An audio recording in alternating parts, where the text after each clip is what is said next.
같이 기도하겠습니다. 우리를 사랑하시는 거룩하시고 자비로우신 우리 아버지 하나님, 죄 가운데서 영원히 저주와 멸망을 받아야 마땅한 우리를 불쌍히 여기시고 주 예수님께서 우리 대신 죽으시고 흘려주신 그 보배로운 피로 우리의 죄를 영원히 씻어주시고 다시는 심판과 저주를 받지 않게 하시고 우리를 하나님의 거룩한 자녀로 삼아주시고 영원한 하나님의 나라에 들어갈 수 있는 그 크고 영광스러운 소망을 주신 그 은혜를 인하여 감사와 찬송과 영광을 우리 아버지 하나님께 돌립니다.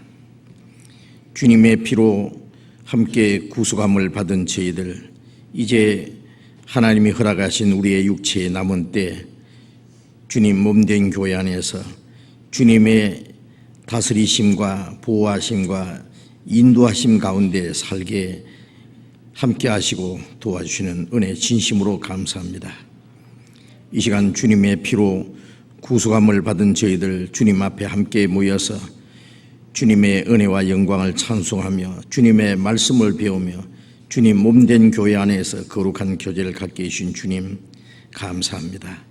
우리 각 사람을 주님의 자비로운 능력의 손으로 더욱 붙들어 주시고 주님의 진리로 더욱 거룩하게 해주셔서 우리의 남은 삶이 하나님 앞에 결코 헛되지 않게 하나님의 자녀로 부끄러움이 없이 행하며 또 주님의 말씀을 순종하며 주님이 우리에게 하라고 맡기신 거룩한 역사를 능히 이룰 수 있게 해 주시옵소서. 우리는 너무나 연약하고 어리석어서 때때로 우리의 육신의 생각을 따라 행할 때가 너무 많습니다. 주님, 능력의 손으로 우리를 붙들어 주시고 이 세상 아무 죄악이 우리를 주장하지 못하도록 주님을 따라가는 발걸음이 실족하지 않도록 붙들어 주시고 주님의 나라에 들어갈 때까지 우리 가운데 한 사람도 실족하는 사람이 없도록 주님 우리를 다스려 주시고 인도해 주시옵소서. 주님 다시 오실 날이 너무나 가까우니 마지막 때에 이 세상은 날로 험하게 지고 죄악이 충만합니다. 그러나 주님이 우리 가운데 함께 계심으로 우리에게 주신 주님의 생명과 영원한 소망과 주님의 사랑과 진리의 말씀을 전파하도록 도와주시는 주님, 우리에게 용기와 또 믿음과 충성된 마음을 더욱 허락해 주시옵소서. 멀리 외국 땅에 있는 우리 형제 자매들, 또 어려운 환경 중에서 복음을 전하는 형제들 더욱 주님이 함께 하시고 주님의 능력으로 힘입혀 주셔서 주님의 복음을 담대히 전가하고 하나님의 자녀로 부끄러움이 없이 행할 수 있도록 인도해 주시옵소서. 이 시간 함께 참여하지 못한 우리 형제 자매들, 병 중에 있는 사람 속히 건강을 회복시켜 주시고 마음에 시험 받는 사람, 여러 가지 곤란 중에 있는 사람 일일이 보살펴 주셔서 주님 안에 하나님의 뜻과 영광을 위해서 사는데 부족함이 없게 하시고 한 사람도 실족함이 없게 붙들어 주시옵소서. 이 시간 우리에게 나타내시고자 원하시는 주님의 말씀, 우리가 마땅히 어떻게 행할 일들을 더욱 가르쳐 주시옵소서. 주 예수님 이름으로 기도드렸습니다. 아멘. 우리 시편 교독하겠습니다. 시편 105편, 시편 105편 1절부터 22절까지 교독하겠습니다. 시편 105편 1절부터 22절까지.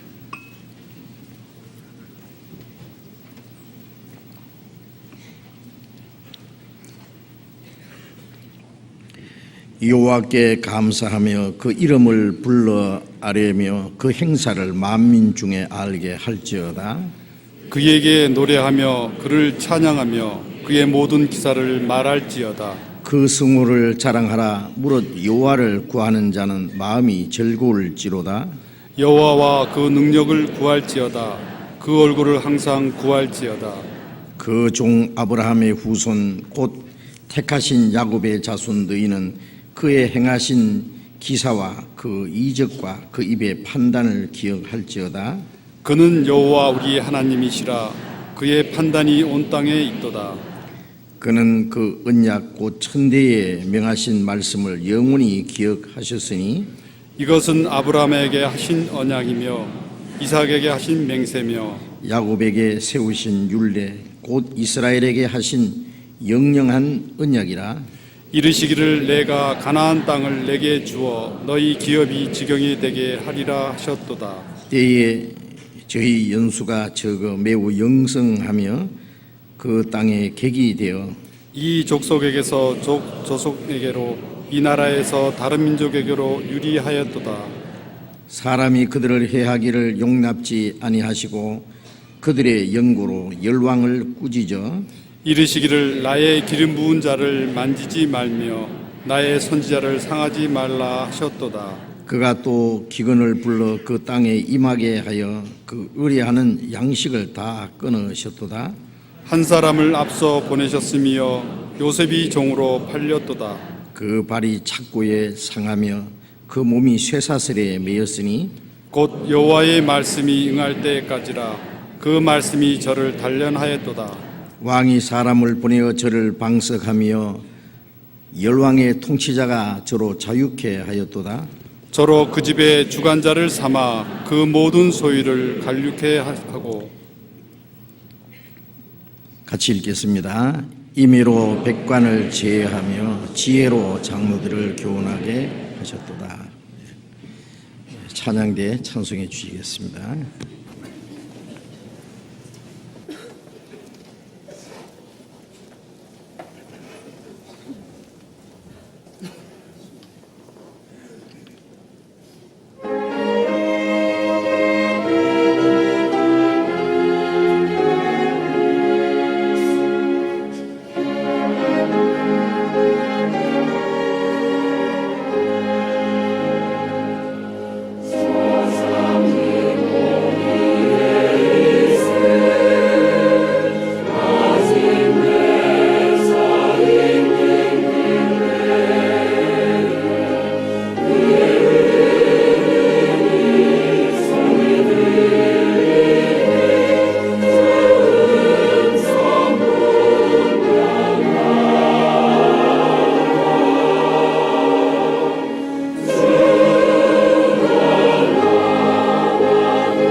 성경 찾겠습니다. 마태복음 7장 찾겠습니다.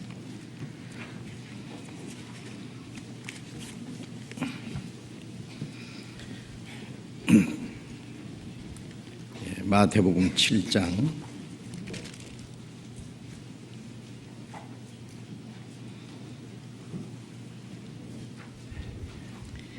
마태복음 7장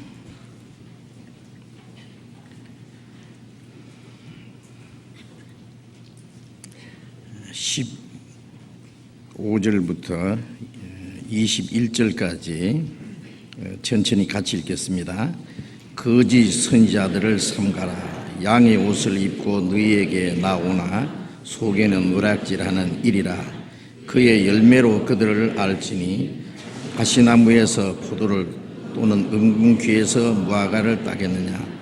이와 같이 좋은 나무마다 아름다운 열매를 맺고 못된 나무가 나쁜 열매를 맺나니 좋은 나무가 나쁜 열매를 맺을 수 없고 못된 나무가 아름다운 열매를 맺을 수 없느니라. 아름다운 열매를 맺지 아니하는 나무마다 찍혀 불에 던지우느니라. 이러므로 그의 열매로 그들을 알리라. 나더러 주여 주여 하는 자마다 천국에 다 들어갈 것이 아니요 다만 하늘에 계신 내 아버지의 뜻대로 행하는 자라야 들어가리라. 거기까지.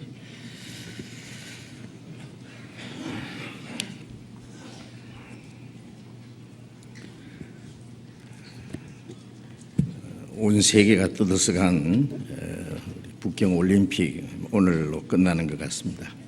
전 세계 대표 선수들이 그동안 갈고 닦은 자기 각자의 기량, 자기의 실력을 최대한 발휘하는 그 모습들을 텔레비전을 통해서 보셨을 겁니다. 그걸 보면서 느끼는 것들이 많이 있을 거예요. 그 선수들의 그동안의 그 피와 땀과 눈물을 흘리면서 단련한 그 모든 실력들, 그리고 금메달 딴 사람들의 그 영광은 그렇게 쉽게 주어진 것이 아니라는 것을 우리가 잘 압니다.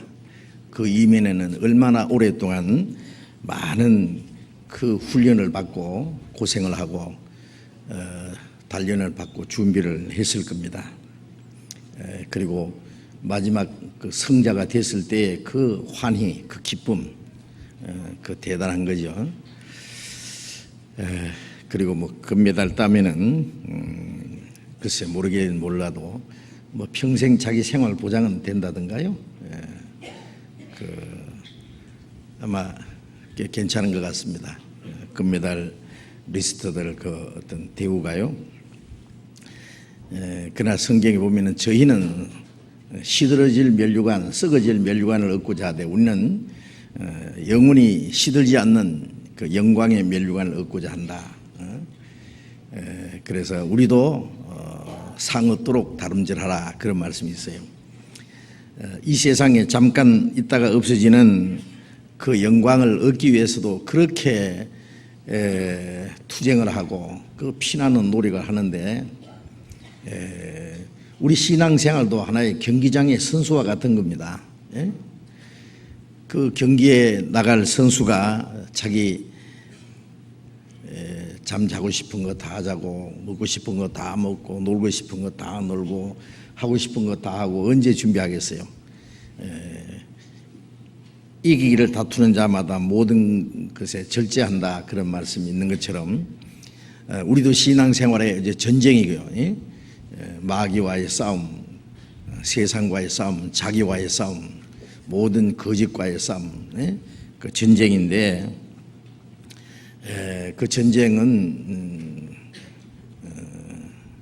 저절로 이길 수는 없습니다. 전쟁은 이겨야 되잖아요. 지면 안 되잖아요. 진 자는 이긴 자의 종이라 그랬습니다. 죄에 지면은 죄의 종이라 그랬어요. 육신에 지면 육신의 종이고 마귀에게 지는 자는 마귀의 종이 되는 거예요. 그렇죠?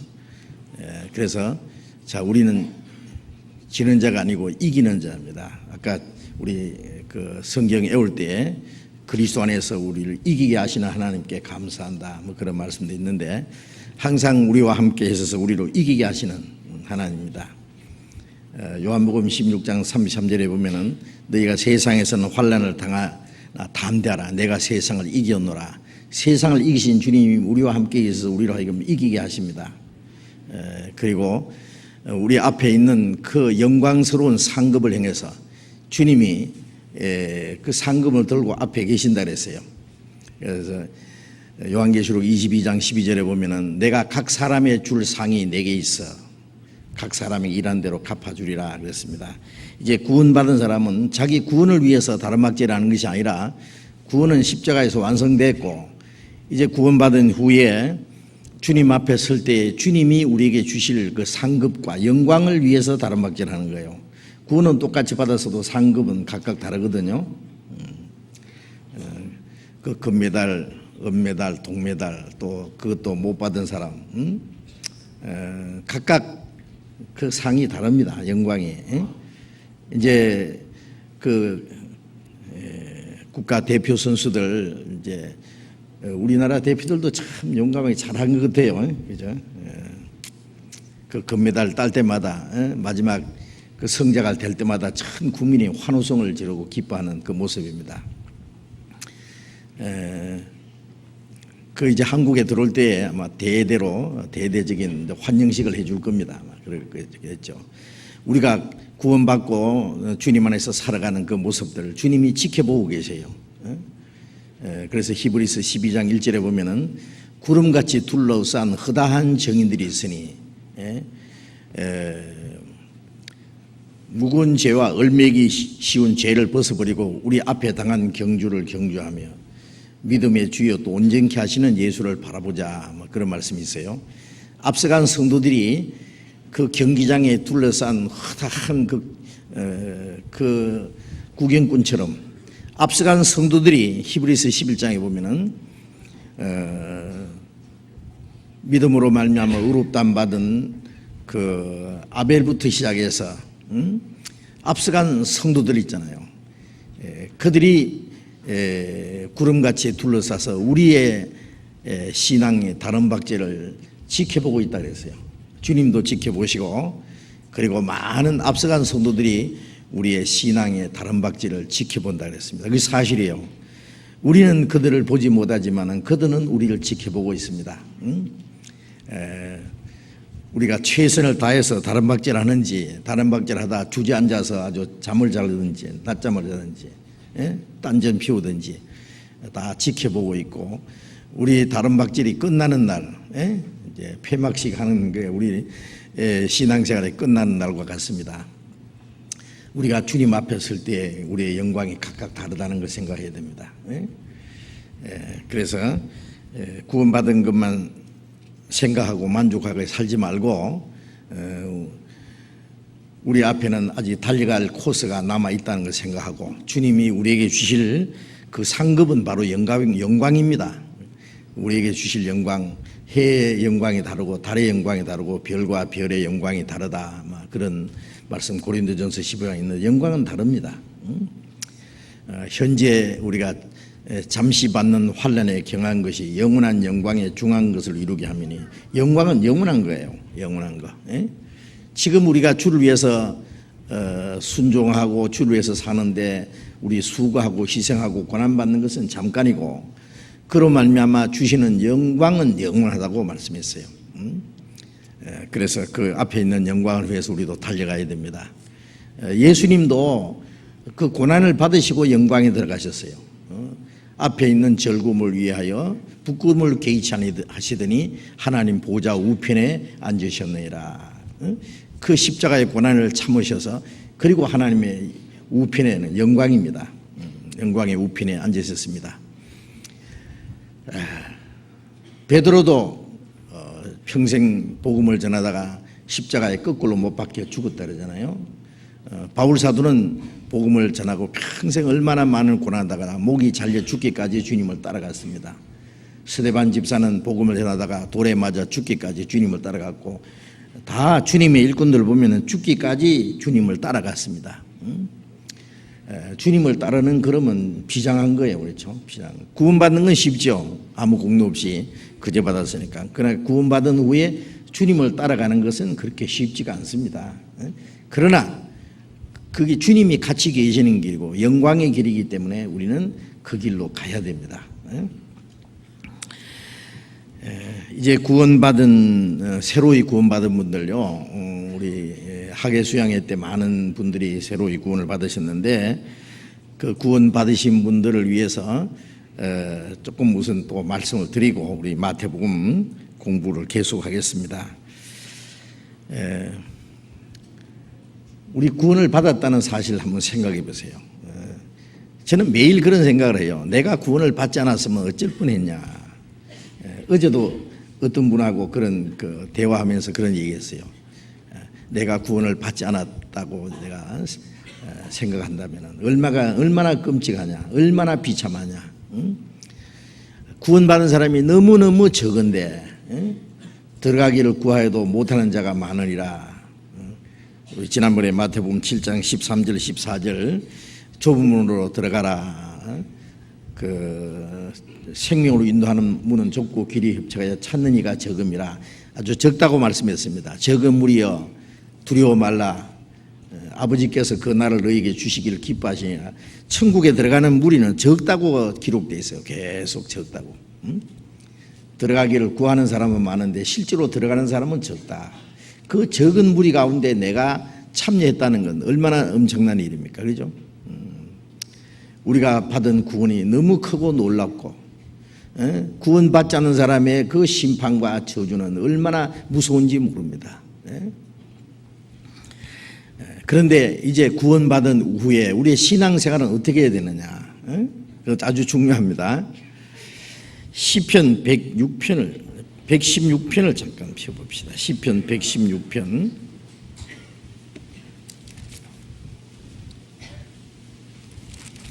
시편 116편 8절을 같이 읽어보겠습니다. 주께서 내 영혼을 사망에서 내 눈을 눈물에서 내 발을 넘어짐에서 건지셨나이다. 주께서 내 영혼을 사망에서 건져서 생명으로 옮겼죠. 내 눈을 눈물에서, 눈물이라는 것은 온갖 근심과 슬픔과 고난을 말합니다. 그런데 그 모든 슬픔에서, 그 고통 중에서 나를 건졌습니다. 내 발을 넘어짐에서 죄에 걸려 자빠져서 지옥에까지 떨어질 뻔했는데 거기서 주님이 건져주셨습니다. 12절 같이 읽읍시다. 여호와께서 내게 주신 모든 은혜를 무엇으로 보답할꼬. 여호와께서 내게 주신 모든 은혜. 우주 만물을 창조하신 그 절대자 하나님, 거룩하시고 존귀하시고 영광스러우신 그 하나님, 정말 하나님이 지으신 피조물 중에 아주 작은, 참 버리지만도 못하고 먼지 같은 존재, 하나님을 배반하고 죄 가운데 타락되어 있던 하나님 앞에 저주와 심판을 받아야 마땅한 우리를 사랑하시고 불쌍히 여기시고 우리를 구원하기 위해서 자기 독생자를 인간의 모양으로 이 세상에 보내서 인간이 당하는 모든 고난과 시험을 그 몸에 친히 받으시고 우리가 지은 그 죄값을 그 몸이 대신 담당하시고 그 가장 비참한 죄인이 받아야 될 수치와 그 저주와 고통을 받아서 채찍에 맞으시고 십자가에 못 박혀 죽으시고 피를 다 쏟으시고 자기를 희생해 주신, 자기 독생자를 죽는 데까지 내어주신 그 모든 은혜, 우리를 그 하나님의 사랑을 깨닫게 하시고 우리를 구원해서 하나님의 자녀로 삼아주시고 영원한 천국에 들어갈 수 있는 그 영광스러운 소망을 주시고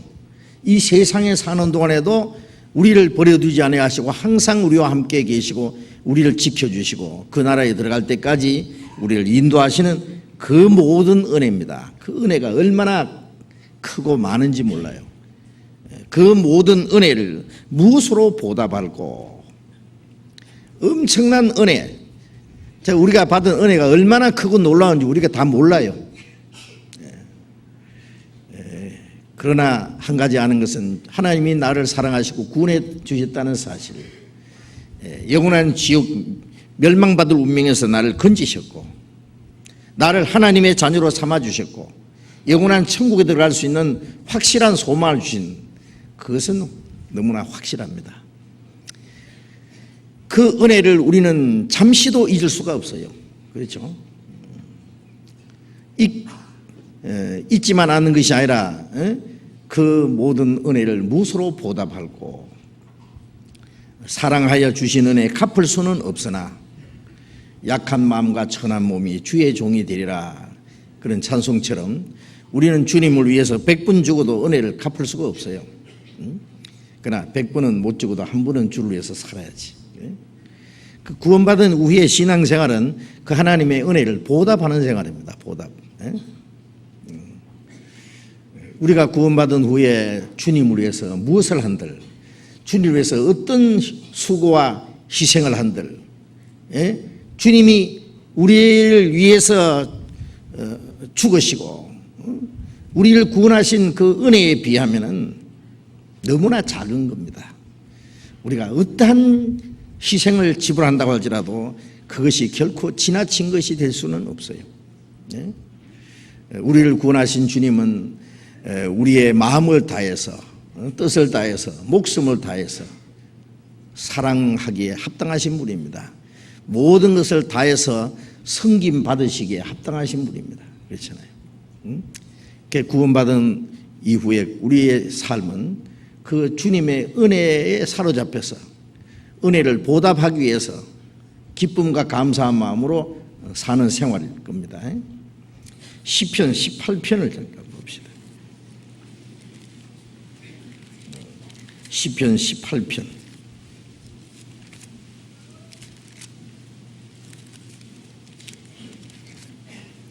시편 18편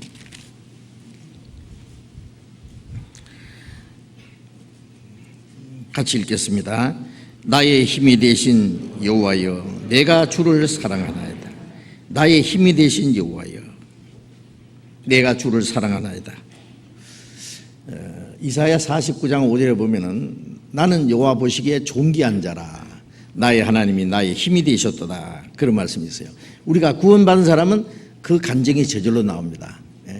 나는 여호와 보시기에 존귀한 자라. 왜? 얼마나 비싼 값을 지불해서 나를 구원하여 주셨는데.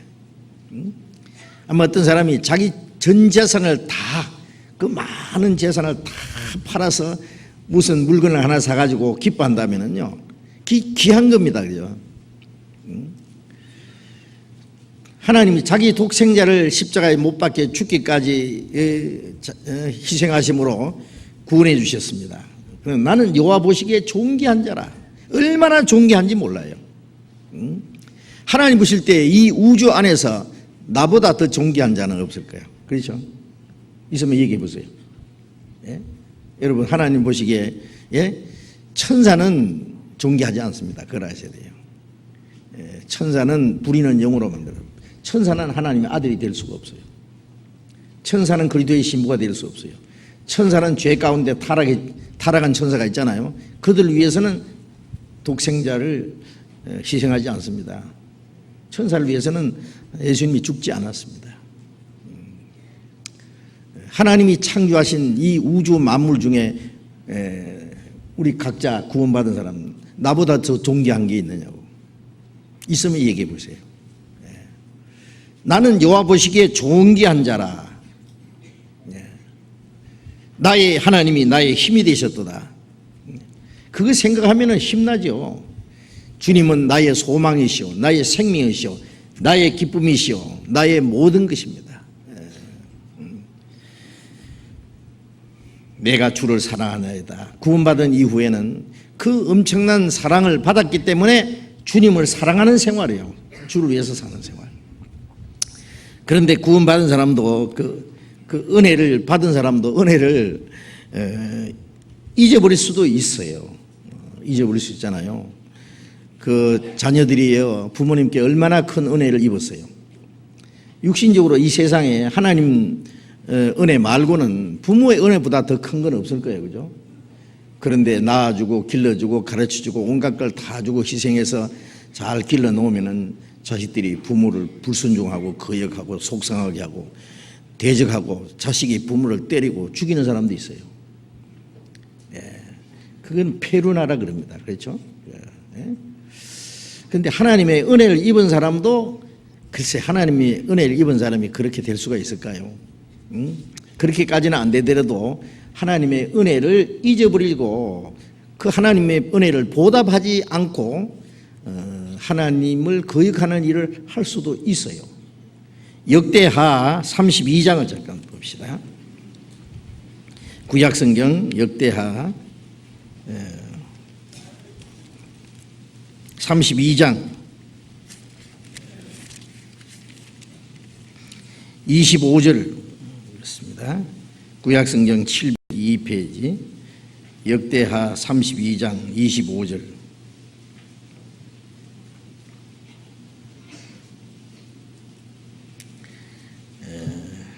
같이 한번 읽어봅시다.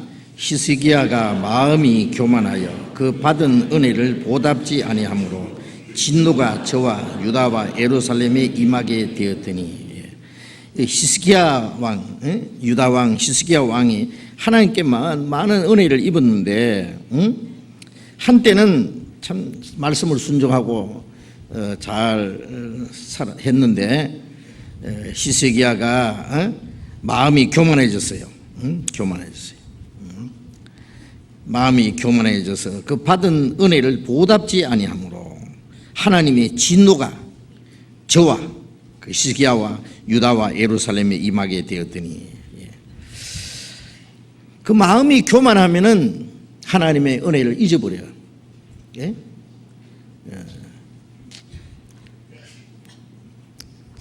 부모가 그토록 사랑하고 기가 막히게 아끼고 자기 모든 걸 희생해서 길러놨더니 지젤로 큰 줄 알고 그게 교만입니다. 그죠? 교만하면 자기의 그 위치를 망각하는 것 같아요. 히스기야 왕이 교만해가지고 하나님께 받은 은혜를 보답지 않았다. 그러니까 하나님께 불순종했습니다. 그래서 하나님의 진노가 임했다. 그랬어요. 히스기야 왕이니까 왕이 잘못하면은 그 나라 전체에 하나님의 진노가 임하는 거예요. 자, 우리도 하나님의 은혜를 보답지 않는 건 마음이 교만해져 가지고요.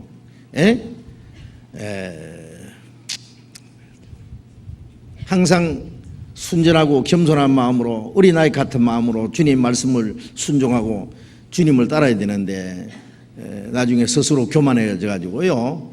이제 하나님의 도움이 없이도 자기의 힘으로 살 수 있는 것처럼 생각하고 하나님의 은혜도 보답지 않습니다.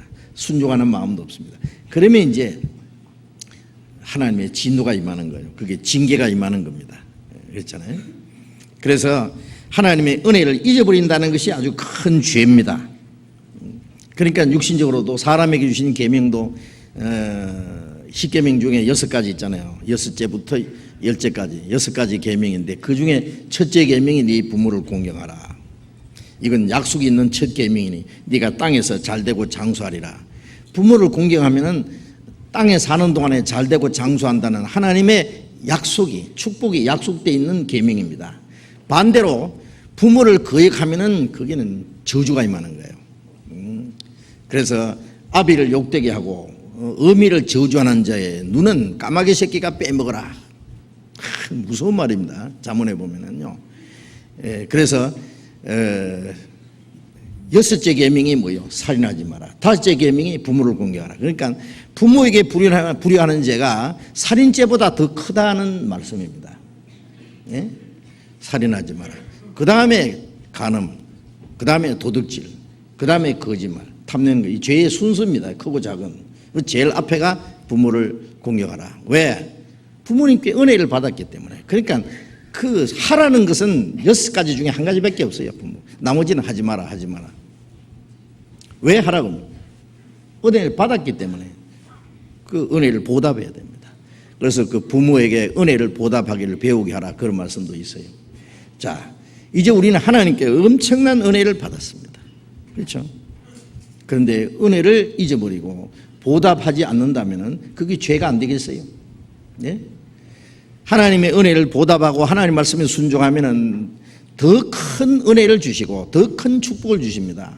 그러나 은혜를 보답하기를 싫어하고 육신을 따라 살면은 축복 대신에 하나님의 진노가 임해요. 그 영혼이 멸망하지는 않겠지만 구원받은 사람은 그 징계가 따릅니다. 계속.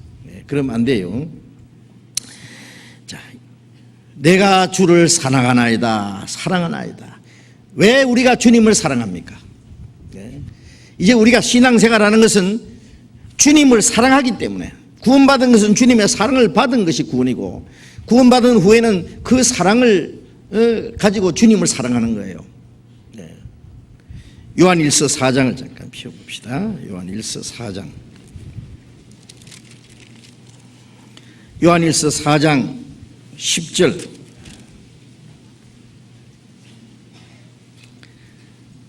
같이 읽겠습니다. 사랑은 여기 있으니 우리가 하나님을 사랑한 것이 아니요 오직 하나님이 우리를 사랑하사 우리 죄를 위하여 화목제로 그 아들을 보내셨습니다. 사랑은 여기 있으니 우리가 하나님을 사랑한 것이 아니요, 우리가 하나님을 멀리 떠나 죄 가운데 있을 때, 우리가 하나님과 원수가 되었을 때, 하나님의 진노와 심판받을 운명했을 때 하나님이 우리를 사랑하사 우리 죄를 위하여 화목제로, 화목제는 하나님과 죄 때문에 원수가 됐는데 예수님이 죽음으로 하나님과의 화목이 이루어진 거예요. 그래서 화목제로 그 아들을 보내셨습니다. 원수되었던 우리를 하나님과 화목케 하고 우리를 구원해서 하나님의 자녀로 삼으시기 위해서 우리 죄를 위하여 그 독생자를 화목제물로 보내주셨습니다. 19절 보겠습니다. 같이 읽겠습니다. 우리가 사랑하면 그가 먼저 우리를 사랑하셨습니다. 우리가 주님을 사랑하는 것은 주님이 먼저 우리를 사랑하셨기 때문이죠. 내 주 대신 주를 참 사랑하고 이전보다 더욱 사랑합니다. 날 위하여 가시관 쓰셨으니 날 대신 죽으시고 피 흘려 주셔서 날 구원해 주셨으니 그 고난의 가시관 수치와 고통을 나를 위해서 받으셨으니 이전보다 더욱 사랑합니다. 그래서 바울사도 그랬죠. 그리스도의 사랑이 우리를 강권하신다. 그 사랑에 내가 사로잡혔어요. 예? 사랑에 사로잡혔어요. 요한복음 21장 15절에 보면은 부활하신 예수님이 갈릴리 바닷가에 나타나셔서 그 제자들을 다시 부르셨죠. 물고기 잡으러 간 그 제자들, 그 물고기 153마리 큰 물고기 잡게 하시고 그 다음에 그 언덕으로 불러 올렸습니다. 생선과 떡을 준비해 놓고 얘들아 와서 조반을 먹어라. 부활하신 예수님과 제자들과 이제 주님이 준비하신 그 조찬 음식을 지금 먹는 거예요.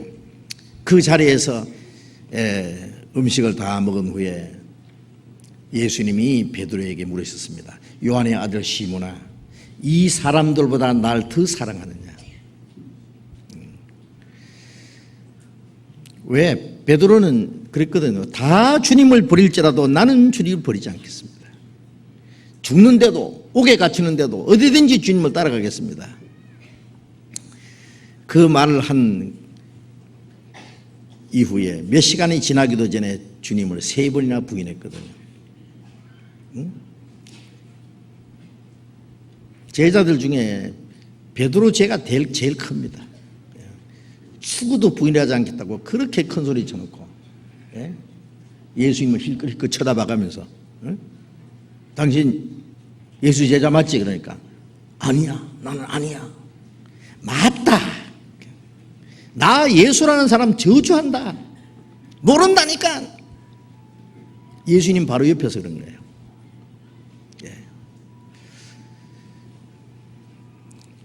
다른 제자들보다 더 많은 죄를 지었기 때문에, 그 많은 죄를 용서받았기 때문에 주님은 묻는 거예요. 이 사람들보다, 다른 제자들보다도 날 더 사랑하느냐. 베드로가 마음에 얼마나 양심에 찔리고 마음이 아팠겠어요. 예, 내가 주를 사랑하는 줄 주께서 아시나이다. 주님 다 아시죠. 베드로가 3번 부인할 걸 미리 말씀하셨고, 닭 울기 전에 3번 부인하고 주님 말씀대로 됐고, 주님 앞에 뭐 속일 게 뭐 있어요. 모든 걸 아시오매 내가 주님을 부인한 것도 아시고, 이제 주님이 내 죄를 다 용서해 주셨고, 그렇기 때문에 나는 이제 모든 사람보다도 주님을 더 사랑하는 줄 주께서 아시나이다. 내 양을 먹이라. 나를 따르라. 베드로는 이제 정말 주님을 사랑했습니다.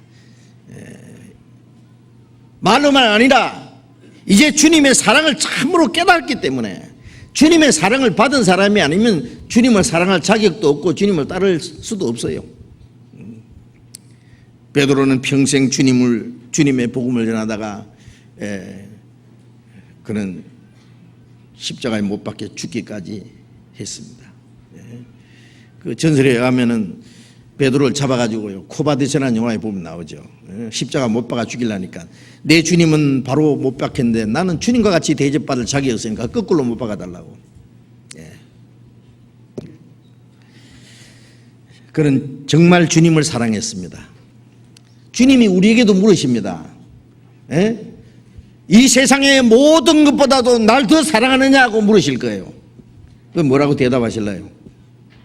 우리도 대답은 준비되어 있어요. 예, 모든 것이 아시오매 내가 주를 사랑하는 줄 주께서 아시나이다. 그 고백을 할 수 있어요. 주님의 사랑을 깨달은 사람은 정말 모든 것보다도 주님을 더 사랑하는 것은 너무나 당연한 겁니다. 예? 아브라함에게 하나님이 그러셨잖아요. 네 독자 이삭을, 100세에 난 아들 이삭, 지금 열 몇 살 돼가지고 한참 이쁘게 지금 크고 있는 거예요. 예? 아브라함은 이 이삭만 보면은 그 기쁨과 감사가 절로 넘치는 거예요. 그런데 이삭을 제물로 바치라는 거예요, 하나님께. 아브라함은 새벽 일찍 일어나서 3일 길을 가서 모리아산 꼭대기 올라가서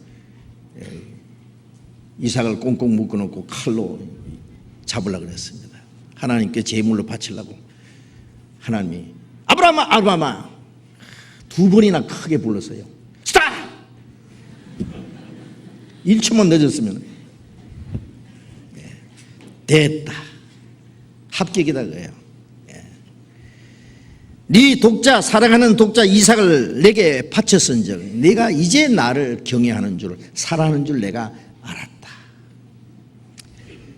그 말씀 보면은요, 아이고 그렇게 안 해도 하나님이 아브라함 마음을 아실 텐데 꼭 잡아 바쳐야 아십니까? 예, 하나님도 말씀으로만 우리를 사랑하지 않았습니다. 예? 실제로 자기 독생자를 죽는 데까지 내주셨습니다. 그렇지 않으면 우리가 어떻게 믿어요? 예? 우리가 하나님을 사랑하는 것도요, 말로만 사랑하는 거, 마음으로만 사랑하는 걸 원치 않습니다. 실제 행동으로 사랑하는 것을 요구하세요. 아시? 예. 그래 마태복음 10장에 그러셨잖아요. 아비나 어미를 나보다 더 사랑하는 자는 내게 합당치 않고, 예? 형제나 자매나 아들이나 딸을 나보다 더 사랑하는 자는 내게 합당치 않다.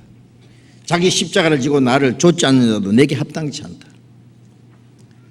부모보다도, 형제보다도, 자기 자식보다도, 자기 생명보다도 주님을 더 사랑하지 않으면은 주님이 주신 사랑과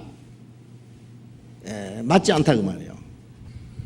주님은 우리에게 그 사랑을 요구하실 권리가 있는 분이에요. 그렇죠? 왜? 주님이 우리를 위해서 자기를 다 희생했기 때문에. 사랑이라는 것은요, 준 동시에 그 사랑을 돌려받기 원합니다. 그렇죠? 사랑을 주기만 하고 받지 못하면 그것도 불행이에요. 예? 우리가 사랑을 받기만 하고 사랑하지 못하는 것도 불행입니다. 예? 주님은 우리를 사랑하실 뿐 아니라 사랑을 도로 받기를 원합니다. 우리는 주님의 사랑을 받았을 뿐 아니라 주님을 사랑할 수 있다는 것이 우리에게 큰 행복입니다. 그죠? 시편 73편을 잠깐 봅시다. 시편 73편. 시편 73편 24절 25절 같이 읽어봅시다. 주의 교훈으로 나를 인도하시고 후에는 영광으로 나를 영접하시니 하늘에서는 주 외에 누가 내게 있으리요 땅에서는 주밖에 나의 사모할 자 없나이다. 우리를 구원하신 주님은 이 땅에 사는 동안에 교훈으로 나를 인도하시고 그리고 후에는 영광으로 영접하시리니 영광으로 천국의 영광으로 나를 영접하시리니 하늘에서는 주 외에 누가 내게 있으리요 땅에서는 주밖에 나의 사모할 자 없나이다. 하늘에서나 땅에서나 이 우주 안에 주님보다도 더 사모할 자가 없나이다. 이 당연한 겁니다. 그렇죠? 여러분 가만히 생각해 보세요. 마음속에 주님보다 더 사랑하는 거 있으면은 생각해 보세요. 주님보다 더 살아갈 만한 가치가 있어요? 이유가 있어요? 예? 제가 어떤 분에게요, 믿음 좋은 것 같이 하길래 물어봤어요. 주님을 사랑하십니까? 예, 사랑하고 말고요. 베드로전서 1장 8절 보면 예수를 보지 못하였으나 사랑하는 도다. 보지 못한 주님 믿고 사랑합니다. 얼만큼 사랑합니까? 얼만큼 사랑합니까? 자녀들 있습니까? 세 아들이만 셋이에요. 훌륭하게 잘 길렀습니다. 그런데 아들들보다도 더 사랑하십니까? 한 사람은 이 얘기 들어보니까요, 연세가 많은 분이에요. 그분 어느 임마누엘 교회 권사라고 하는데요. 옛날에. 한 분은 의사고 한 분은 교수고 한 분은 군인이에요. 아들이 훌륭하게 다 잘 길렀어요. 그런데 대답을 안 하는 거예요. 아들들보다도 주님 더 사랑하십니까? 그랬더니 대답을 안 해요. 한참 있더니 제가 솔직히 말하는데 내 아들들보다 주님을 사랑하지 못합니다 그러더라고요. 그러면서 짜증을 내요. 이해가 안 됩니다. 주님은 욕심쟁입니다. 자기만 사랑해달라고 그럽니다. 그래서 제가 그랬죠. 아, 그러실 겁니다. 그러실 겁니다. 왜? 주님의 사랑을 참으로 깨달아 본 일이 없으니까요. 조금 사랑한 거야 자기 집 강아지도 사랑합니다. 자기를 사랑하고 돈을 사랑하고 쾌락을 하나님보다 더 사랑한다는 말씀도 있는데 하나님의 사랑이 얼마나 크고 놀라운지 그 사랑을 참으로 깨달아 본 일이 없으니까 그렇지요. 그랬더니 이분이 얼굴이 그만 한꺼번에 갑자기 막 어두워졌어요. 아까까지 막 자신 있게 막 믿음이 충만한 것처럼 하더니 그만 시무룩해져가지고요. 당장에 그는 자기 신앙이 잘못됐다는 거 이제 드러났잖아요. 근데 그분이 집회를 계속 참석하고 마지막에 그 하나님의 은혜를 깨닫고 그분이 얘기하도 이제는 알았습니다. 이제는 내가 모든 것보다도 내 자식들보다도 주님을 더 사랑합니다. 주님의 사랑을 깨달았기 때문에 그 고백을 하시더라고요. 그렇죠. 우리는 모든 것보다도 내 목숨보다도 주님을 더 사랑합니다. 그건 너무나 당연합니다.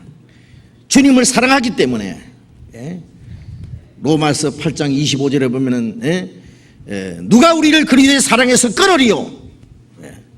8장 35절에 그러면 누가 우리를 그리스도의 사랑해서 끊으리요? 환난이나 공고나 적신이나 위험이나 칼이랴.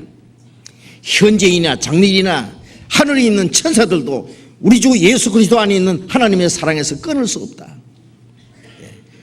위험이나 적신이나 칼도 우리 주 예수 그리스도 안에 있는 하나님의 사랑에서 끊을 수 없다.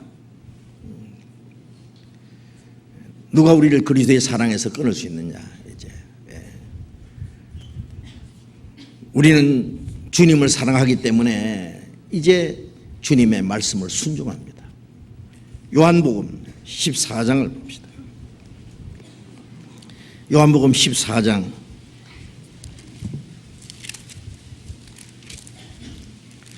요한복음 14장 23절 13장 23절 같이 읽겠습니다. 예수께서 대답하여 가라사대 사람이 나를 사랑하면 내 말을 지키리니 내 아버지께서 저를 사랑하실 것이요 우리가 저에게 와서 그처를 저와 함께하리라.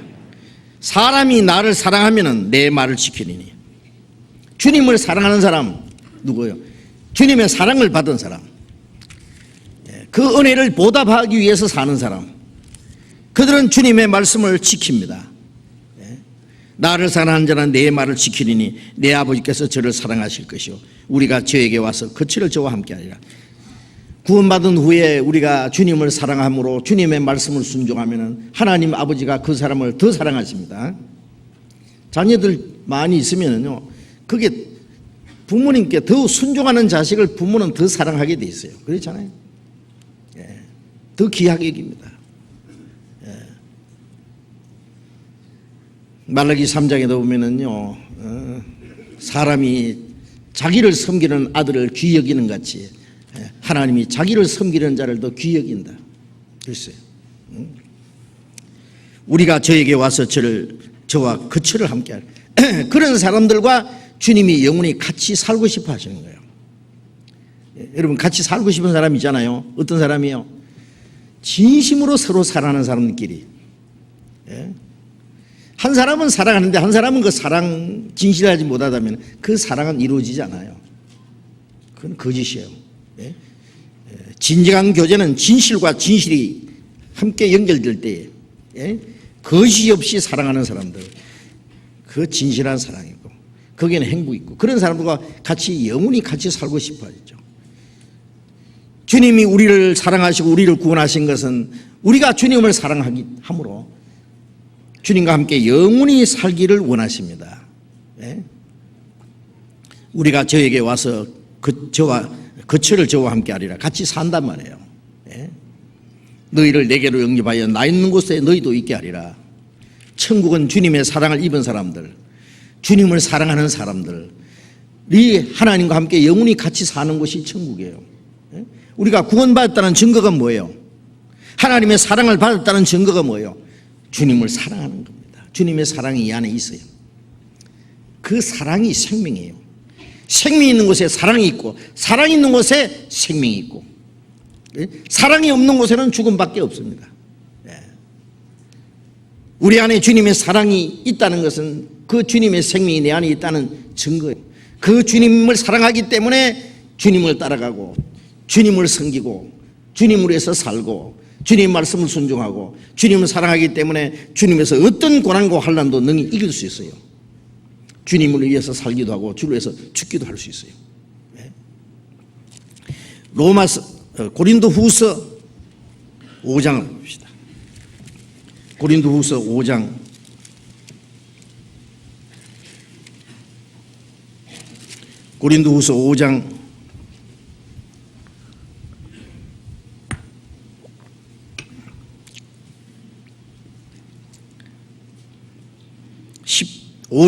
15절 같이 읽읍시다.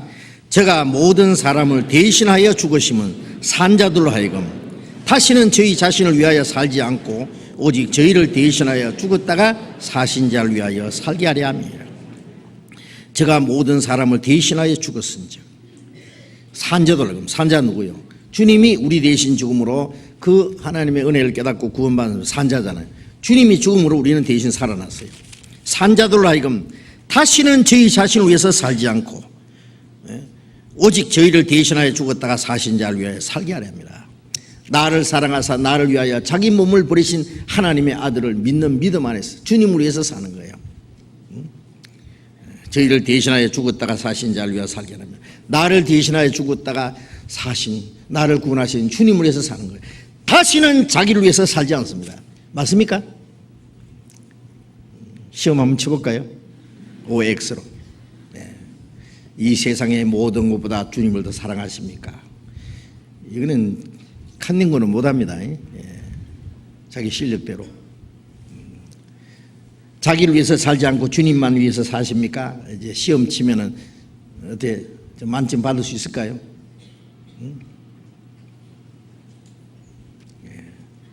말로만 말고 실질은. 로마서 14장을 봅시다. 로마서 14장 7절 8절 같이 읽읍시다. 우리 중에 누구든지 자기를 위하여 사는 자가 없고 자기를 위하여 죽는 자도 없도다. 우리가 살아도 주를 위하여 살고 죽어도 주를 위하여 죽나니 그러므로 사나 죽으나 우리가 주의 것이로라. 우리 중에 그래. 우리 중에 자 구원받은 성도들 무리 안에 야 우리입니다. 우리 서로 받은 그 기쁨은 알 사람이 없도다. 우리 중에 누구든지 자기를 위해서 사는 자가 없고 자기를 위해서 죽는 자도 없도다. 우리가 살아도 주를 위해서 살고 죽어도 주를 위하여 죽나니.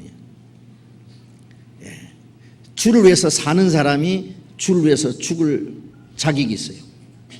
주를 위해서 죽을 각오가 되어 있는 사람이 주를 위해서 살 수도 있어요. 그렇죠? 평소에 주를 위해서 살지 못하고 빈둥 자기 편리한 대로 사는 사람이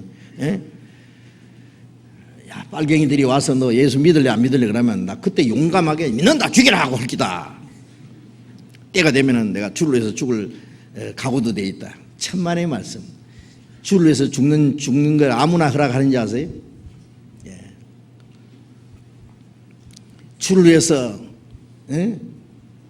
산 사람이 주를 위해서 죽을 자격이 있고 또 때가 되면은 주를 위해서 죽을 각오가 돼 있는 사람이 땅에 사는 동안에 주님을 위해서 살 수도 있어요. 살아도 주를 위해서 살고 죽어도 주를 위하여 죽나니 사나 죽으나 주의 것이로라. 이유가 뭐냐? 소유가 주님의 것이에요. 사나 죽으나 주의 것이다. 너희는 너희 것이 아니라 값으로 산 것이 되었으니 하나님의 독생자가 죽어서 그 보배로운 피를 다 쏟아서 우리를 비싼 값을 주고 샀어요. 그래 고린도전서 7장 23절에 너희는 값으로 산 것이 되었으니 사람들이 종이 되지 마라. 나는 이제 육신의 종도 아니고 죄의 종도 아니고 세상의 종도 아니고 주님의 종입니다. 주님의 피로 값주고 샀기 때문에 도덕이 뭐가 도덕이에요? 자기 것인지 남의 것인지 분별 못하는 게 도덕이에요. 남의 주머니에 지갑을 빼가지고 가다가 잡혔어요. 왜 남의 주머니 손 넣고 빼가는 거예요? 아 이건 내 주머니인 줄 알고 그랬다고. 네 것도 내 거고 내 것도 내 거고 그 도덕이에요. 주님의 것인지 자기 것인지 분별 못하는 사람. 그래서 말라기서 3장에 보면 너희가 하나님의 것으로 돌질했다 그랬어요. 구원받고 나면 내 것이 어디 있어요? 전부 하나님 거죠. 신앙생활은 모든 것이 하나님 것인 줄 알고 하나님의 것인 줄로 믿고 하나님의 것을 가지고 하나님의 것답게 사는 것이 그게 바치는 것이고 순종하는 생활이에요. 하나님의 것을 자기 것인 줄 착각하고 자기 마음대로 사는 것이 불순종이고 그게 하나님의 것을 돌질하는 거예요. 자기 것이 어디 내놔봐요. 자기 것이 어디 있어요? 구원받기 전에는 전부 자기 겁니다. 잘났든 못났든 자기 마음대로 살아요. 고생해도 자기를 위해서 살고 죽어도 자기 위해서 죽고. 그러나 구원받고 나면 내 것이 아무것도 없어요. 살아도 주를 위해서 죽어도 위해서 고생을 해도 무엇을 해도 전부 주님을 위해서입니다. 자기를 위해서 살 자격도 없고 자기 위해서 죽을 권리도 없어요. 부모가 남은 마음대로 못해. 부모 것도 아니에요. 나도 나를 마음대로 못해. 내 것도 아니에요. 주님이 나를 죽이든지 살리든지 마음대로 하세요. 왜 주님 것이니까. 그런데요, 주를 위해서 살면은 그게 최고 행복이고 영광입니다. 우리가 자기를 위해서 살면은요, 저주예요. 이 세상에 사는 동안에는요, 가난한 사람은 가난한 대로, 부자는 부자대로 다 고난이 있어요. 그렇죠? 다 고민이 있고. 그런데 문제는 누구를 위한 괴로움이고 누구를 위한 고난이냐, 그게 중요해요. 자기를 위한 고난이고 자기를 위한 고생이고 슬픔이고 그런다면은 그게 저주입니다, 바로. 그러나 이제는 주를 위해서 고난을 받고 요거도 먹고 가난해도 주를 위해서 가난하고 고생해도 주를 위해서 고생하고 죽어도 주를 위해서 죽으면 그 최고의 영광이에요. 그 사나 죽으나 주의 것이로라. 살든지 죽든지 뜻대로 하옵소서. 천국 가면은 내가 주를 위해서 뭘 했습니다, 그런 말 못합니다. 주님은 뭐라고 하신지 알아요? 야, 네가 나를 위해서 수고 많이 했다 그러시겠어요? 네가 내 것을 가지고 네 뜻대로 살았느냐 내 원대로 살았느냐. 내 것을 너한테 맡겼는데 내 것을 가지고 내 뜻대로 했느냐 네 맘대로 행했느냐, 그거 따집니다. 예? 사나 죽으나 주의 것이라. 로마서 1장에 보면은 예수 그리스도의 것으로 부르심을 입었느니라. 구원받자마자 예수 그리스도의 것입니다. 소유가 이전이 돼서 이제 주님께로. 우리는 자유가 없어요. 네. 가라 그러면 가고 오라면 오고 살아 그러면 살고 죽으라 하면 죽고. 네? 우리에게 무슨 자유가 있어요? 빌립보서 1장을 봅시다. 빌립보서 1장 29절입니다. 빌립보서 1장 29절 같이 읽겠습니다. 그리스도를 위하여 너에게 은혜를 주신 것은 다만 그를 믿을 뿐 아니라 또한 그를 위하여 고난도 받게 하심이라. 그리스도를 위하여 너에게 은혜를 주신 것은, 그리스도를 위해서 너에게 은혜를 주신 것, 참 이상한 말씀이죠. 우리를 위해서 은혜를 주셨는데 왜 그리스도를 위해서 은혜를 주셨다? 은혜 주셨다는 것은 구원입니다. 그 은혜를 인하여 믿음으로 구원을 얻었다. 그런데 하나님이 우리를 구원하신 것도 나는 나를 위하여 네 허물을 도말하는 자니. 이사야 43장 25절에 보면은 곧 나는 나를 위하여 네 허물을 도말하는 자니 네 죄를 기억지 아니하리라. 우리를 구원하시는 것도 하나님이 자기 영광을 위해서 구원해줘요. 구원받은 이후에 우리를 진리 가운데로 우리를 지키시고 인도하시는 것도 시편 23편에 자기 이름을 위하여 의의 길로 인도하시는도다. 구원받은 이후에 우리를 지키시고 인도하시는 것도 하나님 자기 영광을 위해서요. 왜? 우리가 잘못되면 하나님이 손해거든요. 그리스도를 위하여 너에게 은혜를 주신 것은, 이걸 우리가 생각해야 돼요. 우리를 구원하신 것도 그리스도를 위해서, 하나님을 위해서 은혜를 주신 것은 다만 그를 믿을 뿐 아니라, 믿고 구원을 받을 뿐 아니라 그 뜻입니다. 그를 위하여, 또한 그를 위하여 고난도 받게 하려면, 믿고 구원을 받았을 뿐 아니라 주님을 위해서 고난도 받게 하려 합니다. 주님이 우리에게 고난을 요구하셔야 하세요. 편안할 때 신앙생활 잘하는지 못하는지 모릅니다. 사실은요. 모든 것이 편안하고 모든 게 잘 되면요, 저 사람이 믿음이 진짜 있는지 없는지, 정말 주님을 섬기는 사람인지 순종하는 사람인지 알기 어렵습니다. 그러나 고난이 닥치면 안다고. 환난과 고난이 닥치면 정말 주님을 사랑하는지, 주님을 믿는 믿음이 무엇인지 그게 드러나요. 그래서 하나님은 우리에게 고난을 허락하십니다. 왜? 믿음의 진리를 가리기 위해서, 우리를 단련시키기 위해서. 현재의 고난은 장차 우리에게 나타날 영광과 좋게 비교할 수 없다 더 큰 영광을 주시기 위해서 우리에게 고난을 허락하세요. 고난은 우리에게 최고의 선생입니다. 고난을 통해서 우리가 주님을 배우고, 고난을 통해서 우리가 주님을 따라가고, 고난을 통해서 우리가 단련받고, 고난을 통과해야만 영광에 들어가니까, 고난이 오면은 당황하지 마세요. 올 것이 왔다, 주님이 주시는 거다고 생각해야 돼요. 어떤 고난과 역경이 있어도 우리는 믿음이 흔들리면 안 돼요. 하나님이 같이 계시지 않아서 고난을 주시는 게 아니에요. 바울사도는 평생 주님이 함께 계시잖아요. 그러나 바울사도가 40에 하나 감한 매를 5번 맞고 3번 태장을 먹고 돌에 맞아 죽었다가 갖다 내버리는데 또 살아났어. 감옥에 수없이 갇히고 여러 번 죽을 뻔하고, 헐벗고 굶주리고 자지 못하고 먹지 못하고 춥고 떨고, 마지막 제수의 몸으로 압송돼 가서 로마에 가서 2년간 집행유예를 있으면서 전도하다가 결국 목 잘려 죽었어요. 주님이 같이 계셨는데 왜 그런 고난을 받았습니까? 바울사도는 고난 중에 한 번도 슬퍼한 일이 없습니다. 두려워한 일도 없고 불안한 일도 없고 하나님 원망할 일도 없었습니다. 어떨 때는 살 소망이 끊어져서 사형 선고를 받은 것 같다. 자기를 의지하지 않고 주님을 의지하게 하려 함이라. 고린도후서 1장에 보면 그런 말씀 있잖아요. 주님을 더 의지하는 방법을 가르치기 위해서 아주 사형 선고를 받은 것처럼 살 소망을 끊어버리고.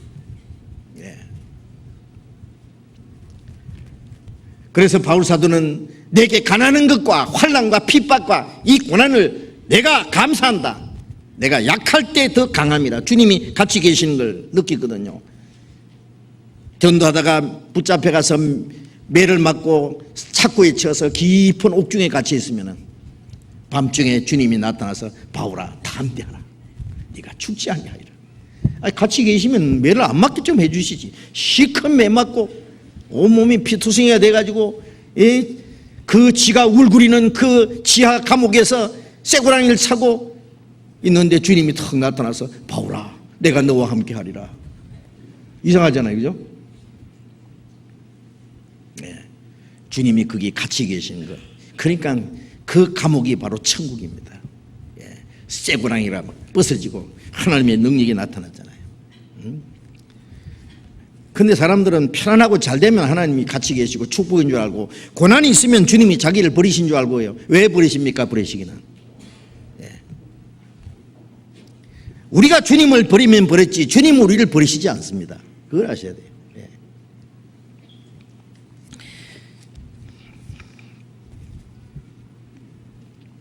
그를 위하여 고난도 받게 하려 함이라. 이제 우리가 주님을 위해서 고난받은 생애로 좀 들어가야 돼. 앞서간 그 순교자들의 뒤를 따라서 말이죠. 요한일서 3장을 봅시다.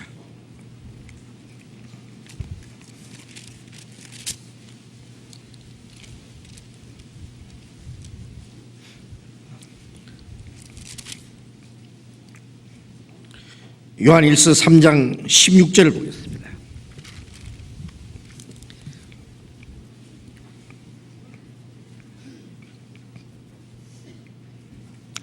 같이 읽겠습니다. 그가 우리를 위하여 목숨을 버리셨으니 우리가 이로써 사랑을 알고 우리도 형제를 위하여 목숨을 버리는 것이 마땅하니라. 우리가 요한복음 3장 16절은 하나님의 독생자가 우리를 위해서 죽기까지 하나님이 우리를 사랑하셨다는 내용이고, 요한일서 3장 16절은 그 사랑을 깨달은 사람의 결과적인 것을 말씀합니다. 그가 우리를 위하여 목숨을 버리셨으니 이로써 우리가 사랑을 알고, 우리가 그 사랑을 깨달았잖아요. 우리도 형제들을 위하여 목숨을 버리는 것이 마땅하니라. 우리가 주님을 위해서 살기도 하고 주를 위해서 죽기도 하는데 주님이 어디 계세요? 주님 안 보이잖아요. 보이는 형제를 사랑하지 않고 어떻게 보이지 않는 하나님을 사랑할 수 있느냐? 우리가 주께 이 계명을 받았으니 주님을 사랑하는 자는 꼭 또 그 형제를 사랑할지니라. 주님이 우리에게 새 계명을 주셨잖아요. 새 계명을 주노니 서로 사랑하라. 내가 너희를 사랑할지 서로 사랑하라. 너희가 서로 사랑하면 모든 사람이 너희가 내 제자인 줄 알리라. 우리가 그리스도의 제자라는 증거가 뭐예요? 주님의 사랑을 깨달은 사람끼리 서로 사랑하는 겁니다. 너희가 진리를 순종함으로 너희 영혼이 깨끗함을 얻어 거짓이 없이 형제를 사랑하기 이르렀으니 마음으로 피차 뜨겁게 서로 사랑하라. 우리가 그 하나님의 사랑을 깨닫고 진리를 깨닫고 우리 영혼이 깨끗하게 된 결과가 뭐예요? 거짓이 없이 형제를 사랑합니다. 이 세상의 사랑은 다분히 거짓이 섞여 있어요. 가식이 섞여 있어요. 내가 저 사람을 사랑하면 내게 어떤 유익이 돌아올까? 계산적인 사랑, 이기적인 사랑. 그거는 거짓이 있는 사랑입니다. 그리스도인들의 사랑은 무조건적인 사랑이에요. 하나님이 우리를 사랑하시는 사랑에 거짓이 있을 수가 있겠어요? 주님이 우리에게 뭘 요구하시면서 우리를 사랑하시겠어요? 그건 아무 요구가 이유가 없는 사랑이에요. 무조건적인 사랑. 그 사랑을 아카페의 사랑이라 그럽니다. 절대적인 사랑, 무조건적인 사랑, 끝이 없는 사랑. 그 아카페의 사랑을 받았어요. 우리는 하나님의 사랑, 그 사랑을 가지고 형제를 사랑합니다. 얼마나 목숨을 버리기까지, 형제를 위하여 목숨 버리는 것도 마땅하니라, 이 당연하다는 얘기입니다. 자, 구원받았다는 가장 확실한 증거는 구원받은 사람끼리 서로 사랑하는 거예요. 3장 14절 앞에 잠깐 14절 같이 읽어봅시다. 우리가 형제를 사랑함으로 사망에서 옮겨 생명으로 들어간 줄 알거니와 사랑치 아니하는 자는 사망에 거하느니라. 형제를 사랑함으로 사망에서 옮겨 생명으로 들어간 줄 알거니와, 우리가 믿음으로 말미암아 구원을 받고 영생을 얻었고 사망의 생명을 옮겼습니다. 그래서 사망의 생명을 옮긴 그 증거가 뭐냐? 형제를 사랑하는 거예요. 구원받은 사람은 구원받은 형제 자매를 알아봅니다. 그리고 서로 사랑합니다. 형제 자매가 잘났든 못났든, 가난하든 부자든, 배웠든 못 배웠든, 인격적으로 훌륭하든 좀 모자라든 상관이 없습니다. 구원받았다는 이유 때문에 사랑합니다. 왜? 주님이 그 사람을 사랑하시기 때문에 나도 사랑하는 거예요. 우리 육신적인 것은 잠시 후에 다 없어집니다. 잘났든 못났든 그게 주님 앞에 서는 날 무슨 소용이 있겠어요? 가난하든 부자든 배웠든 못 배웠든 그거는 잠시 후에 다 없어질 겁니다. 우리 구원받았다는 그 사실, 주님의 사랑, 그것만 가지고 주님 앞에 섭니다. 그러니까 이제는 아무 사람도 육체대로 알지 않는다 그랬잖아요.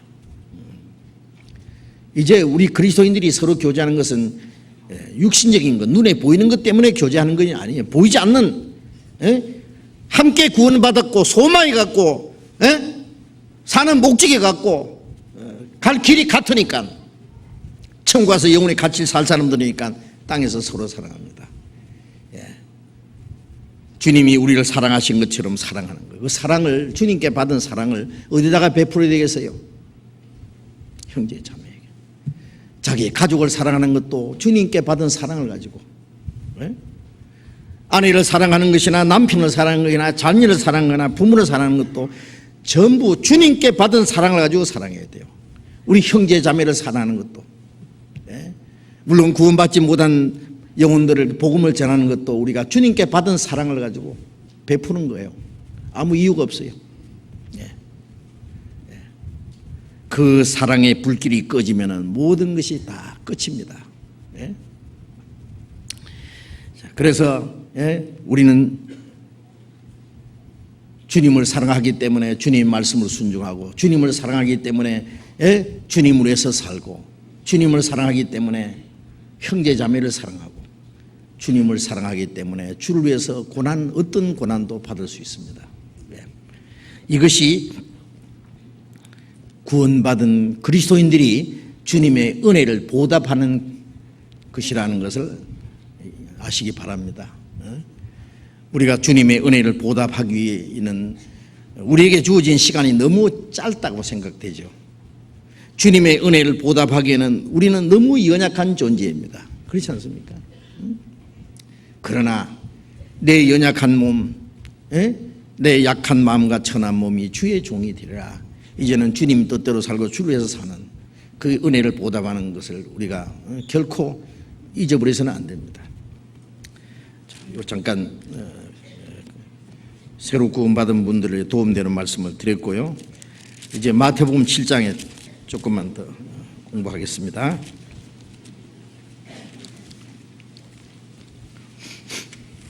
마태복음 7장 15절,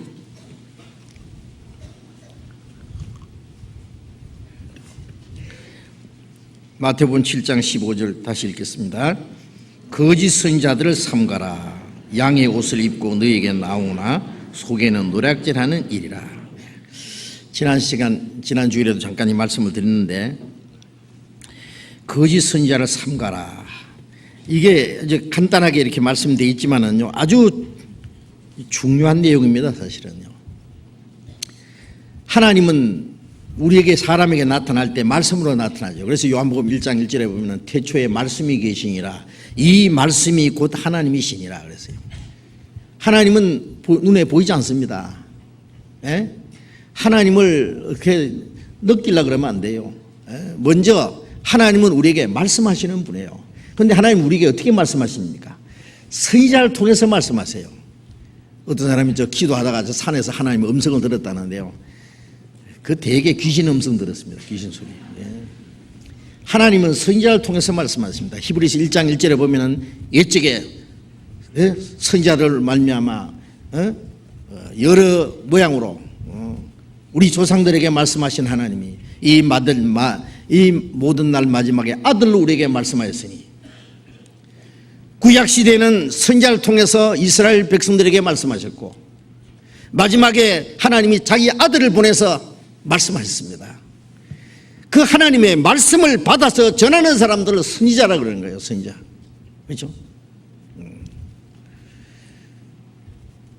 예수님도 그런 뜻에서는 이 세상에 계신 동안에 예수님은 선지자입니다. 모세가 나 같은 선지자 하나를 너희 가운데 세우리라. 그 예수님을 가르치는 거예요. 예? 그 예수님도 하나님의 말씀, 내가 하는 말은 내 말이 아니요 나를 보내신 아버지의 말씀이라. 내가 말할 것과 이럴 것을 아버지께서 친히 주셨다.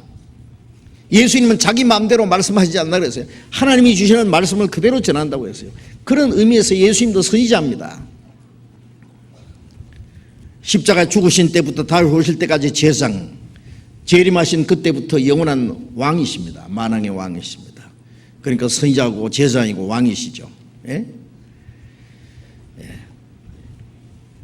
하나님은 선지자를 통해서 자기 말씀을 전하게 하고 하나님의 말씀을 예언하게 하고 그 말씀을 기록하게 하셨습니다.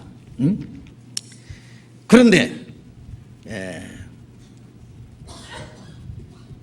구약시대에 보면은 하나님이 세우신 선지자가 있는가 하면은 하나님이 보내시지 않은 거짓 선지자들이 많이 있습니다. 구약시대에 보면은요, 하나님의 선지자들은 뭐 이렇게 쭉 셀 수 있잖아요. 누구 있잖아요. 그 성경, 구약 성경의 그 책 이름을 보면은요, 그 선지자들 이름을 쭉 따서 한 건 많죠. 근데 이 거짓 선지자들 얼마나 많은지 몰라요. 엘리야 시대에 하나님의 선지자 엘리야 한 사람, 거짓 선지자 850명, 미가야 때도 하나님의 선지자 미가야 한 사람, 거짓 선지자 400명. 그러니까 이스라엘 백성들이나 이스라엘 왕들도 거짓 선지자의 말을 많은 숫자 말이 옳은 줄 알고 하나님 선지자 말을 안 듣고 하나님의 말씀을 전하는 선지자들을 잡아서 옥에 가두고 때리고 그랬습니다.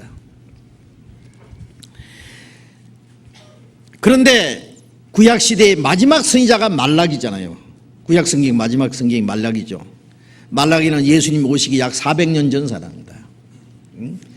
마지막 말라기 선지자를 보내신 이후에 선지자가 끝났어요. 근데 말라기 선지자의 말을 듣고 이스라엘 민족이 회개하지 않은 상태에서 400년을 지났어요. 선지자 없이. 그래서 마지막 구약시대의 마지막 선지자가 누구예요? 세례요한입니다. 예수님 앞에 나타난, 예수님보다도 6개월 먼저 탄생한 세례요한. 예? 세례요한은 마지막 선지자라 했어요. 모든 선지자보다 더 큰 자라 그랬어요. 예수님을 증거하고 이 세례요한은 헤롯에게 목이 잘려 죽었어요. 예수님 시대의 선지자가 누가 있어요? 예수님이에요. 예수님. 이스라엘 민족 가운데 많은 종교가들이 있지만 전부 거짓이었어요. 선지자라고 자청하는 자들, 제사장, 율법사들이 성경 가르친 게, 서기관들 전부 거짓이었습니다. 마태복음 23장 잠깐 봅시다.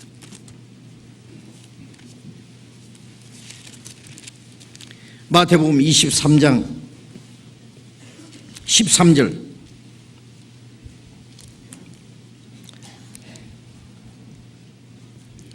마태복음 23장 13절입니다. 화 있을지인저 외식하는 서기관들과 바리새인들이여 너희는 천국 문을 사람들 앞에 닫고 너희도 들어가지 않고 들어가려 하는 자도 들어가지 못하게 하는도다. 외식하는 서기관과 바리새인들이요. 그 당시에 이스라엘 종교 지도자들입니다. 이 사람들은. 예? 너희는 천국 문을 사람들 앞에서 닫고 천국 문을 가로막고 닫고 지도 못 들어가고 남도 못 들어가게 한다. 너희도 들어가지 않고 들어가게 하는 자도 들어가지 못하게. 예. 이 거짓 신자의 목적이 뭐예요? 사람을 멸망시키는 게 목적입니다. 하나님은 자기 선지자를 통해서 말씀하시고, 거짓 선지자는 뭐예요? 마귀가 보낸 자들이요. 하나님의 말씀을 믿지 못하게 하고 하나님 말씀 아닌 걸 증거하게 하고, 하나님은 사람의 영혼을 구원해서 천국 가도록 역사하시고 마귀는 구원받지 못하도록 역사해요. 이 거짓 종교가들은 천국 문을 닫고 저기들도 못 들어가고 남도 못 들어가게 가로막는 자들입니다. 23장 마태복음 23장 25절 봅시다. 25절 26절 같이 읽읍시다. 화 있을진저 외식하는 서기관들과 바리새인들이여 잔과 대접의 겉은 깨끗이 하되 그 안에는 탐욕과 방탕으로 가득하게 하는도다. 소경된 바리새인아 너는 먼저 안을 깨끗이 하라. 그러면 겉도 깨끗하리라. 여기에 화 있을진저 외식하는 서기관과 바리새인들 잔과 대접의 겉은 깨끗하다. 잔이요 겉은 깨끗한데 속에는 더러운 것 들어있으면 어떻게 해요? 겉이 깨끗하다는 것은 양의 옷을 입고 나오나 속에는 노략질하는 일이라 같은 뜻이죠. 겉으로는 양처럼 온순하고 거룩하고 아주 선한 것 같고, 사탄도 자기를 광명의 천사로 가장한다 그랬죠. 마귀가 마귀로 나타나면 누가 속겠어요? 마귀가 광명의 천사로 아주 가장 아름답게 매력 있게 나타납니다. 그러니까 마귀를 천사인 줄 알고 받아들이는 거예요. 그 선지자가 양의 옷을 입고 나옵니다. 양의 탈을 쓰고 나오는 늑대다 그 말이에요. 양의 탈을 쓰고 양떼 가운데 들어와요. 양인 줄 알죠. 다른 양들은. 그러나 몰래 한 마리씩 계속 잡아먹는 거예요. 잔과 대접의 겉은 깨끗하되 속에는 온갖 더러운 것이 가득하다.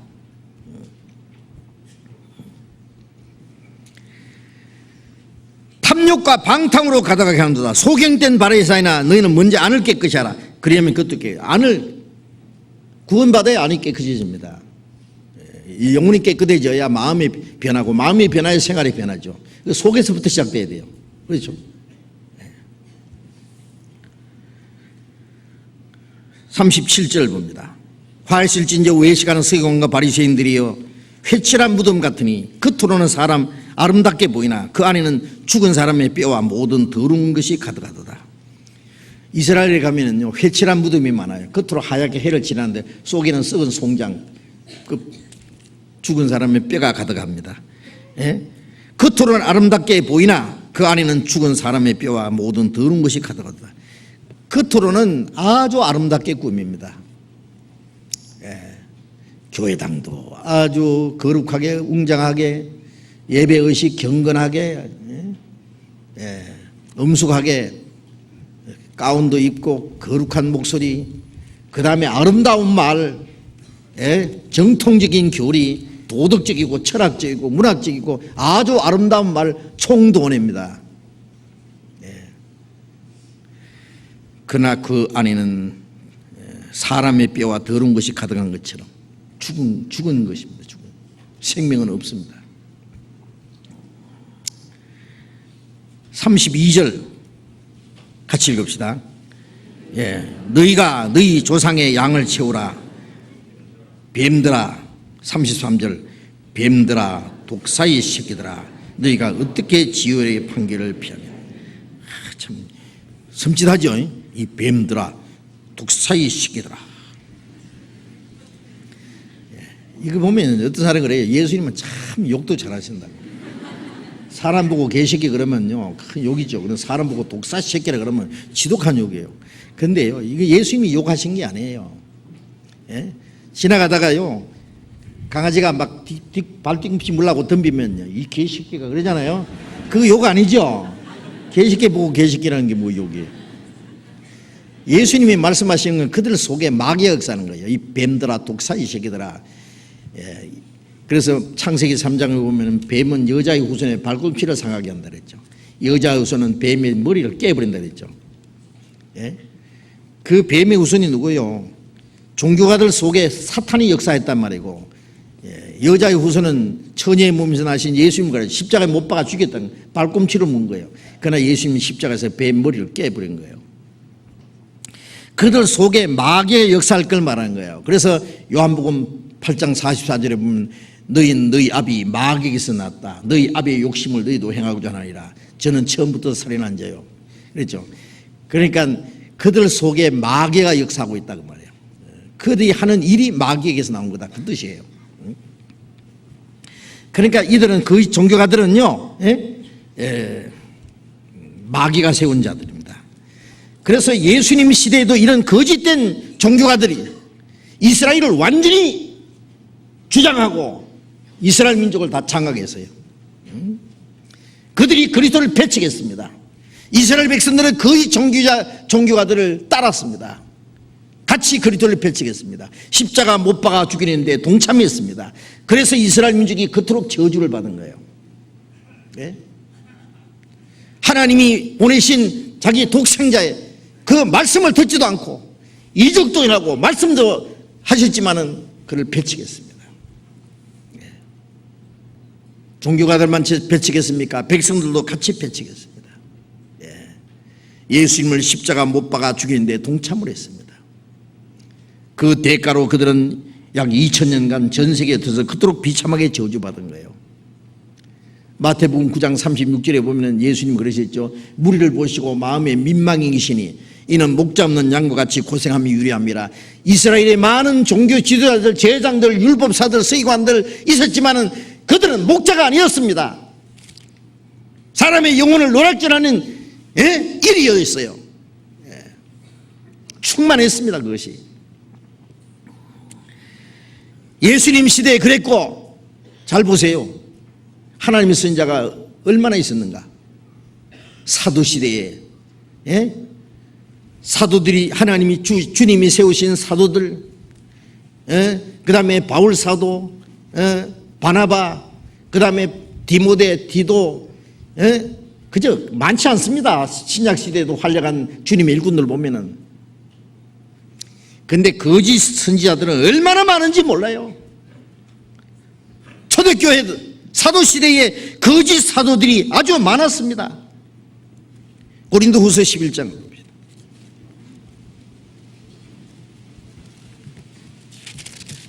고린도후서 11장 13절 11장 13절부터 15절까지 같이 읽어봅시다. 저런 사람들은 거짓 사도요 게으리 역군이니 자기를 그리스도의 사도로 가정하는 자들이라. 이것이 이상한 일이 아니라 사단도 자기를 광명의 천사로 가정하나니 그러므로 사단의 일꾼들도 자기를 의의 일꾼으로 가정하는 것이 또한 큰일이 아니라 저희의 결국은 그 행위대로 되리라. 저런 사람들은 그 앞에 11장 4절에 보면 다른 예수, 다른 영, 다른 복음을 받게 하는 자들이 있습니다. 이 문제에 대해서는 다음에 자세히 설명드리겠습니다. 우리가 왜 거짓 선지자에 대해서 자세히 알아야 되냐면은 거짓 선지자한테 걸리면은요 구원 안 받은 사람은 영원히 멸망합니다.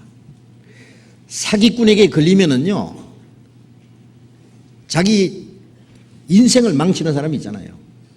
사기당해가지고 자살하는 사람도 있어요. 신앙적으로 이 거짓 선지자에 걸리면 이건 영적 사기꾼에게 걸리는 거예요. 구원 안 받은 사람은 이 거짓 선지자에 걸리면요 천국 가는 줄 아는데 가보면 지옥이요. 온갖 좋은 말로 꼬시거든요.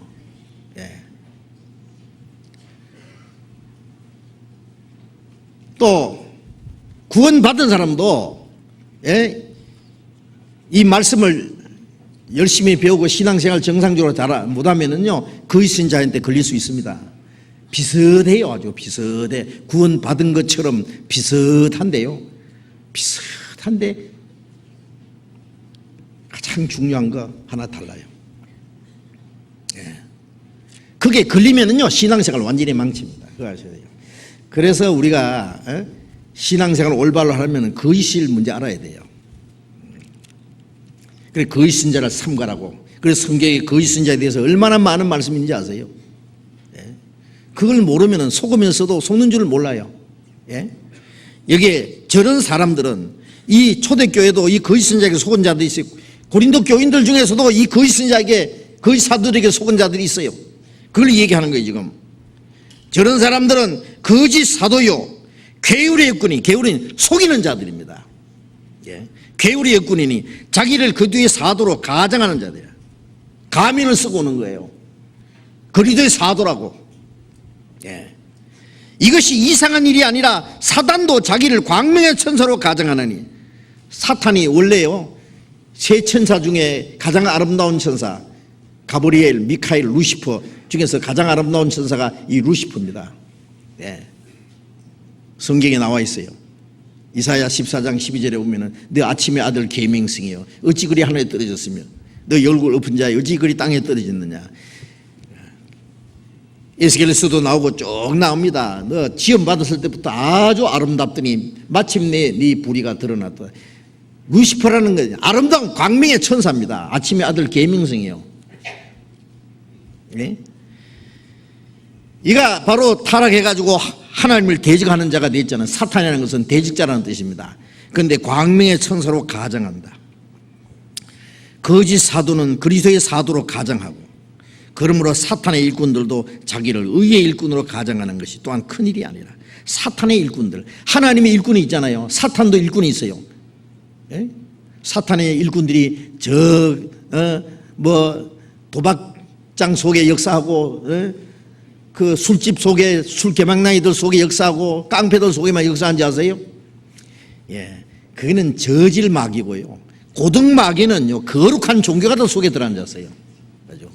가장 거룩한 척하고, 가장 경건한 척하고, 가장 아름다운 말로 성경에 좋은 얘기 다 하고, 정말입니다.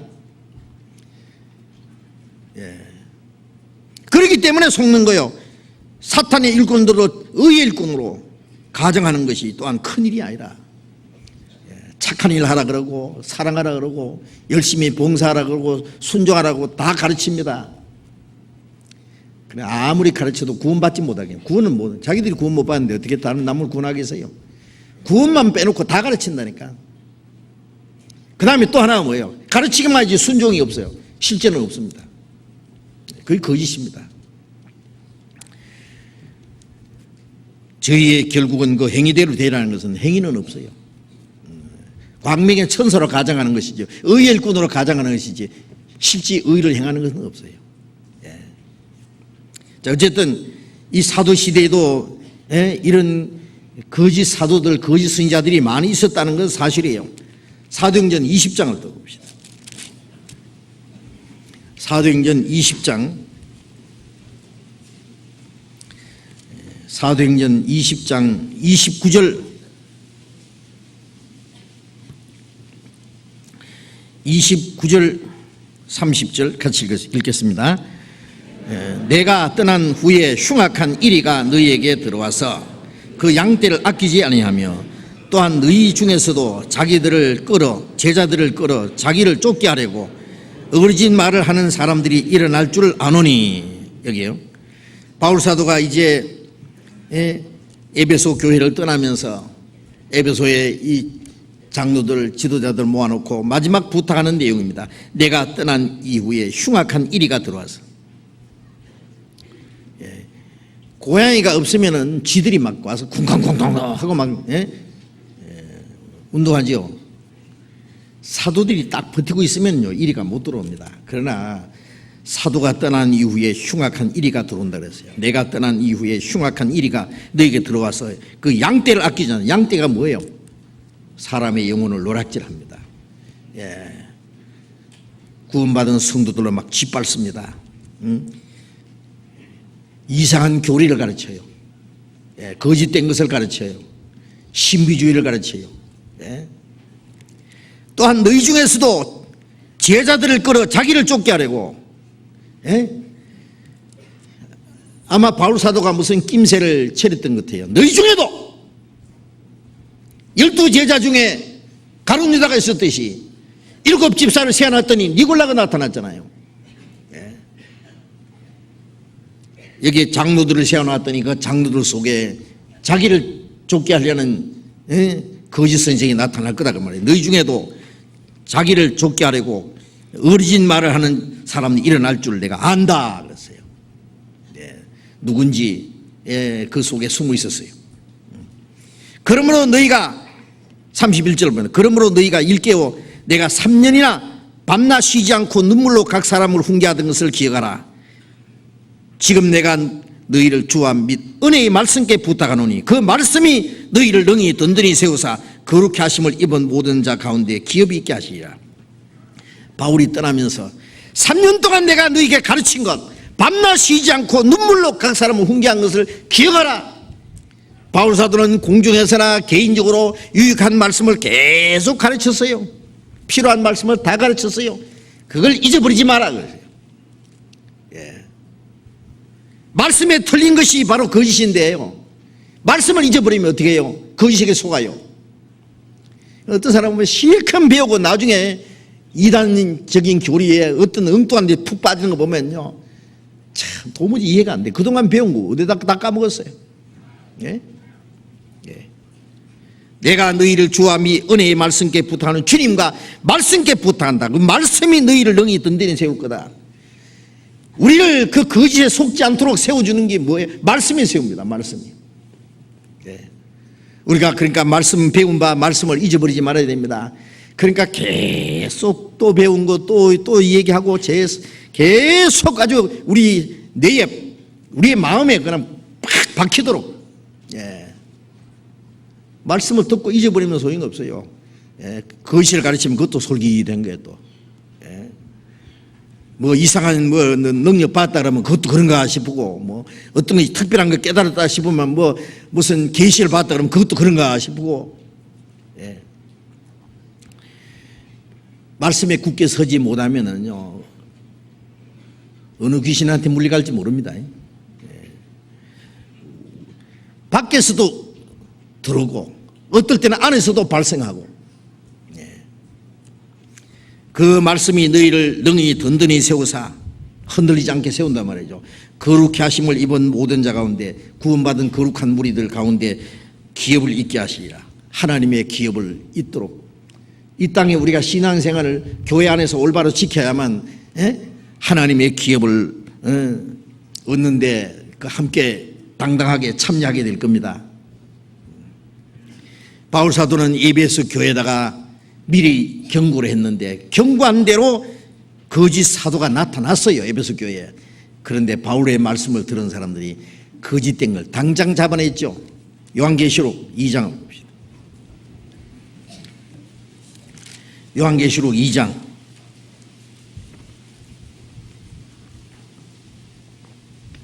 요한계시록 2장 2절 봅니다. 같이 읽읍시다. 내가 네 행위와 수고와 내 인내를 알고 또 네 악한 자를 용납지 아니한 것과 자칭 사도라 하되 아닌 자들을 시험하여 그 거짓된 것을 네가 드러낸 것과.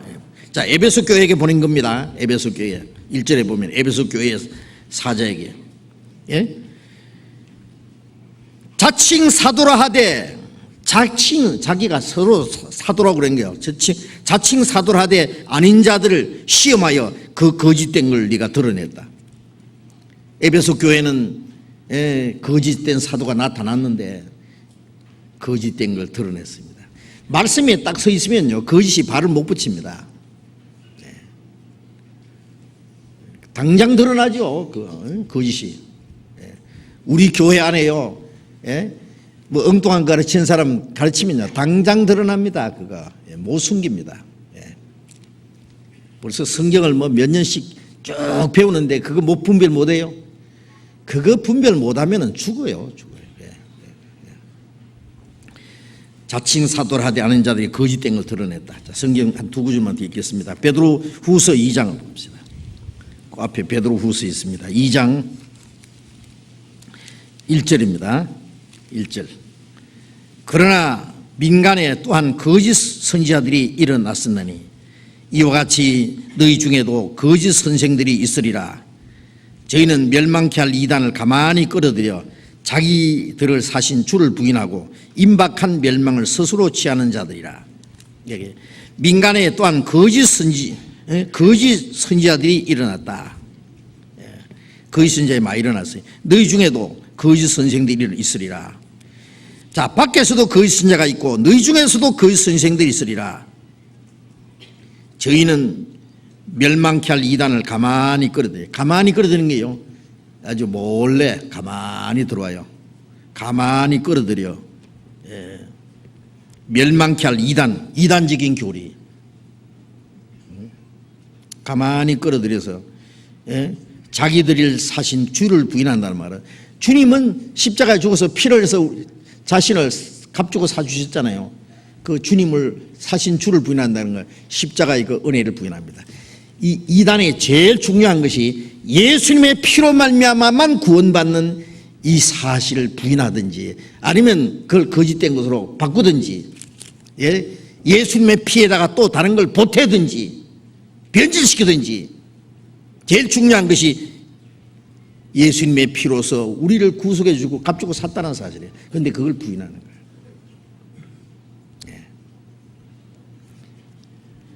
그리고 임박한 멸망을 스스로 취하는 자들이라. 이 많은 거짓 선지자들이 사도시대도 있었습니다. 많이 일어났습니다. 지금은 더 많습니다. 아세요? 지금은 얼마나 많은지 제가 다음 시간에 그걸 좀 말씀드릴게요. 아마 상상도 못할 겁니다. 그런데 그걸 몰라요. 얼마나 많은지. 너무 많으니까 몰라요. 요즘에 짝퉁 있잖아요. 짝퉁이 막 너무 많으면은요, 그게 이제 진짜인 줄 알고, 이제 진짜가 나타나면은 뭐라고 해요? 여기 짝퉁이다 그런다고. 누가 원숭이, 눈 하나만 붙은 원숭이 사는 동네에 눈 둘 붙은 원숭이가 갔더니 이 병신 왔다고 하도 놀래가지고 할 수 없이 눈 하나 뺐대요. 왜 빼? 누가 병신인데? 참 이상합니다. 사람은 무엇이 진리인지 거짓인지 그 분별을 못하게 하는 것이 뭔지 알아요? 마귀하는 작전이에요. 이런 문제예요. 마귀가 하는 일이 성경에 얼마나 많은지 그 사탄의 계획, 사탄의 속임수를 모르면은요, 너무 비슷하니까. 전에도 말씀드렸죠. 옛날에 그 모나미 볼펜 좋잖아요. 요즘에는 더 좋은 게 많이 나와서 모나미 별론데. 그래서 모나미 볼펜 좋다고 소문이 났는데, 지나다 보니까 길가에 모나미 볼펜 고무줄로 묶어가지고 이런 거 한 뭉치 되게 싸게 팔더라고. 그래서 막 수지 맞다 싶어서 한 뭉치 사와서 집에 가서 가만히 보니까 모나니더라고. 모나니. 약간 달라요. 거짓은요, 약간 다른데 그걸 눈치를 못 챕니다. 자세히 안 보면 눈치 못 채요. 옛날에 미제라고 다 막 비싸게 주고 샀는데요, USA 마크 찍혀 있거든요.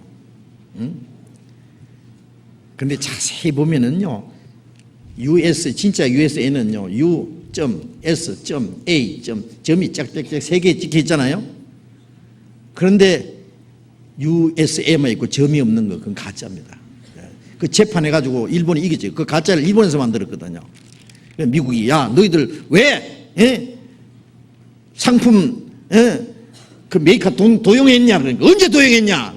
국제 재판했는데 USA 찍어가지고 일본에 팔았는데 이겼대요. 어떻게 해요? 봐라, 우리는 일본에 우사라는 동네가 있거든. 우사, 시골에 조그마한 우사를 영어로 쓰면은 USA거든요.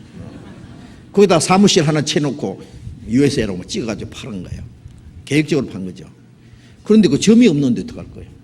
우리는 안 속였다. 너들이 찾는 것들이 잘못 찾지. 예.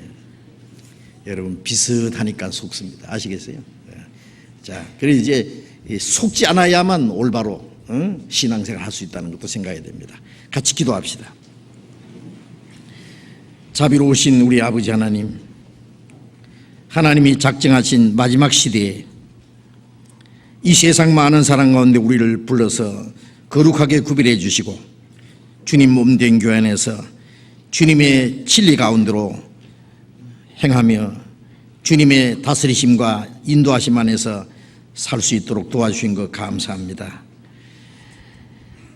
이 세상은 날로 요란해지고 마귀는 많은 사람들의 영혼을 멸망시키기 위해서 진리를 해방하고 복음을 대적하고 또 거짓된 것들을 만들어내고 거짓 선자들을 많이 세우고 있습니다. 거짓 선자들을 삼가라는 주님의 말씀을 우리가 기억하고 사탄이 하는 그 모든 계율을 우리가 알므로써 이 거짓과 사탄의 속임수에 속지 않도록 주님 우리를 지켜주시고 인도해 주시옵소서.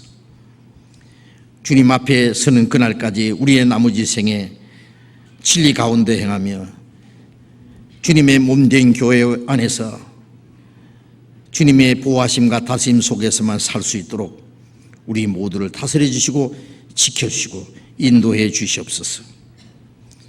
전 세계 곳곳에서 주님의 복음이 전해지고 하나님의 역사가 계속 일어나게 해주신 것 감사합니다. 이제 다음 주간에 또 아프리카 탄자니아에 가서 복음을 전하고자 합니다. 그곳에도 주님의 복음을 허락하시고 주님의 교회를 세워주셨사오니 아프리카 여러 지역에 많은 영혼들이 구원받는 하나님의 역사가 나타나도록 주님이 함께 도와주시고 인도해 주시고 이번에 전도 여정도 주님이 함께 해주시고 도와주시옵소서. 주 예수님 이름으로 기도드렸습니다. 아멘. 우리 찬송하겠습니다. 512장 찬송.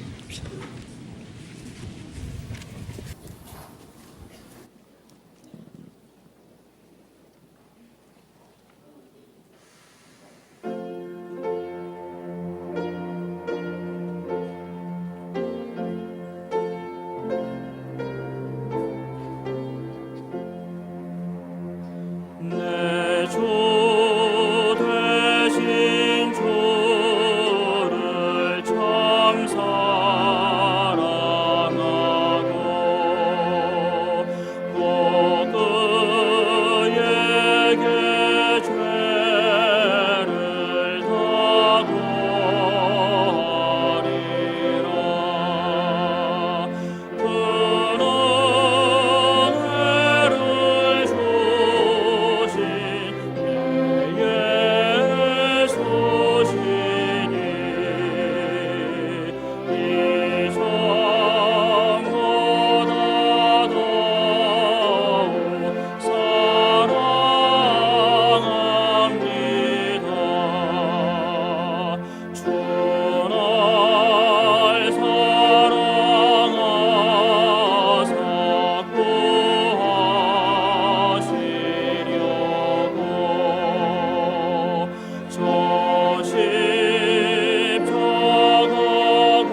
광고해 주시겠습니다.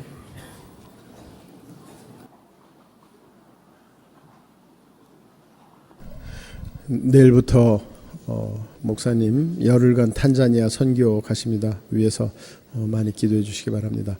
내주 9월 1일부터 6일까지는 교육원 6층 중강당에서 중집회가 있습니다. 미리미리 계획해 주시기 바랍니다.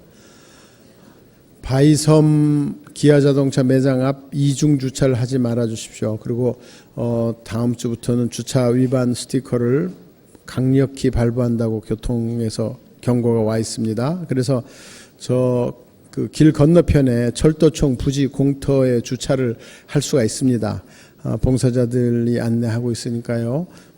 길 건너서 철도청 부지 공터에다 주차해 주시기 바랍니다. 부안교회에서 항상 좋은 아주 식품을 주는데요. 부안교회에다가 2만 원 헌금하시면 밤고구마 10kg 드립니다. 70개밖에 없습니다. 나가시면서 많이 이용해 주십시오. 광고 마치겠습니다. 잠깐만 제가 광고 드릴게요. 제가 내일 그 아프리카 탄자니아에, 저도 이번에 아프리카는 처음 갑니다만은요. 벌써 우리 교회가 선교사님 안종식 목사님 가정이 거 가서 전도하고 계신데, 중앙 아프리카입니다. 케냐 바로 밑에 있는 그 탄자니아인데 꽤 큰 나라인데요. 지금 우리 교회에서 수만 평 농장을 하고 있어요. 그 현지 사람들 와서 농사 짓고 같이 성경 배우고 그 훈련 받도록 하는 한 7만 평인가 하여튼 큰 농장을 지금 하고 있어요. 이제 농장은 그만 확장하고 이제 그 다르살렘이 수도인데 다르살렘 시내에다가 우리 교회당 집회 장소를 마련해 가지고 본격적으로 그 시내에서 전도를 해야 되겠다 계획 세우는데, 이번에 그 중요한 문제를 결정을 해야 되겠습니다. 위에서 기도해 주시고요.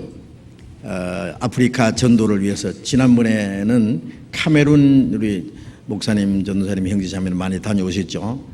거기서 지금 구원받는 역사가 나타나고 있어요. 그래서 아프리카에 불쌍한 많은 영혼들이 구원받는 역사가 일어나도록 위해서 기도해 주시기 바랍니다. 그래서 좀 더 활발하게 전도가 되도록 다르살렘 시내에 우리가 집회 장소를 마련해 가지고 복음을 전할 수 있도록 같이 기도로 협력해 주시기 바랍니다. 감사합니다. 마치겠습니다. 자료 교제하시기 바랍니다.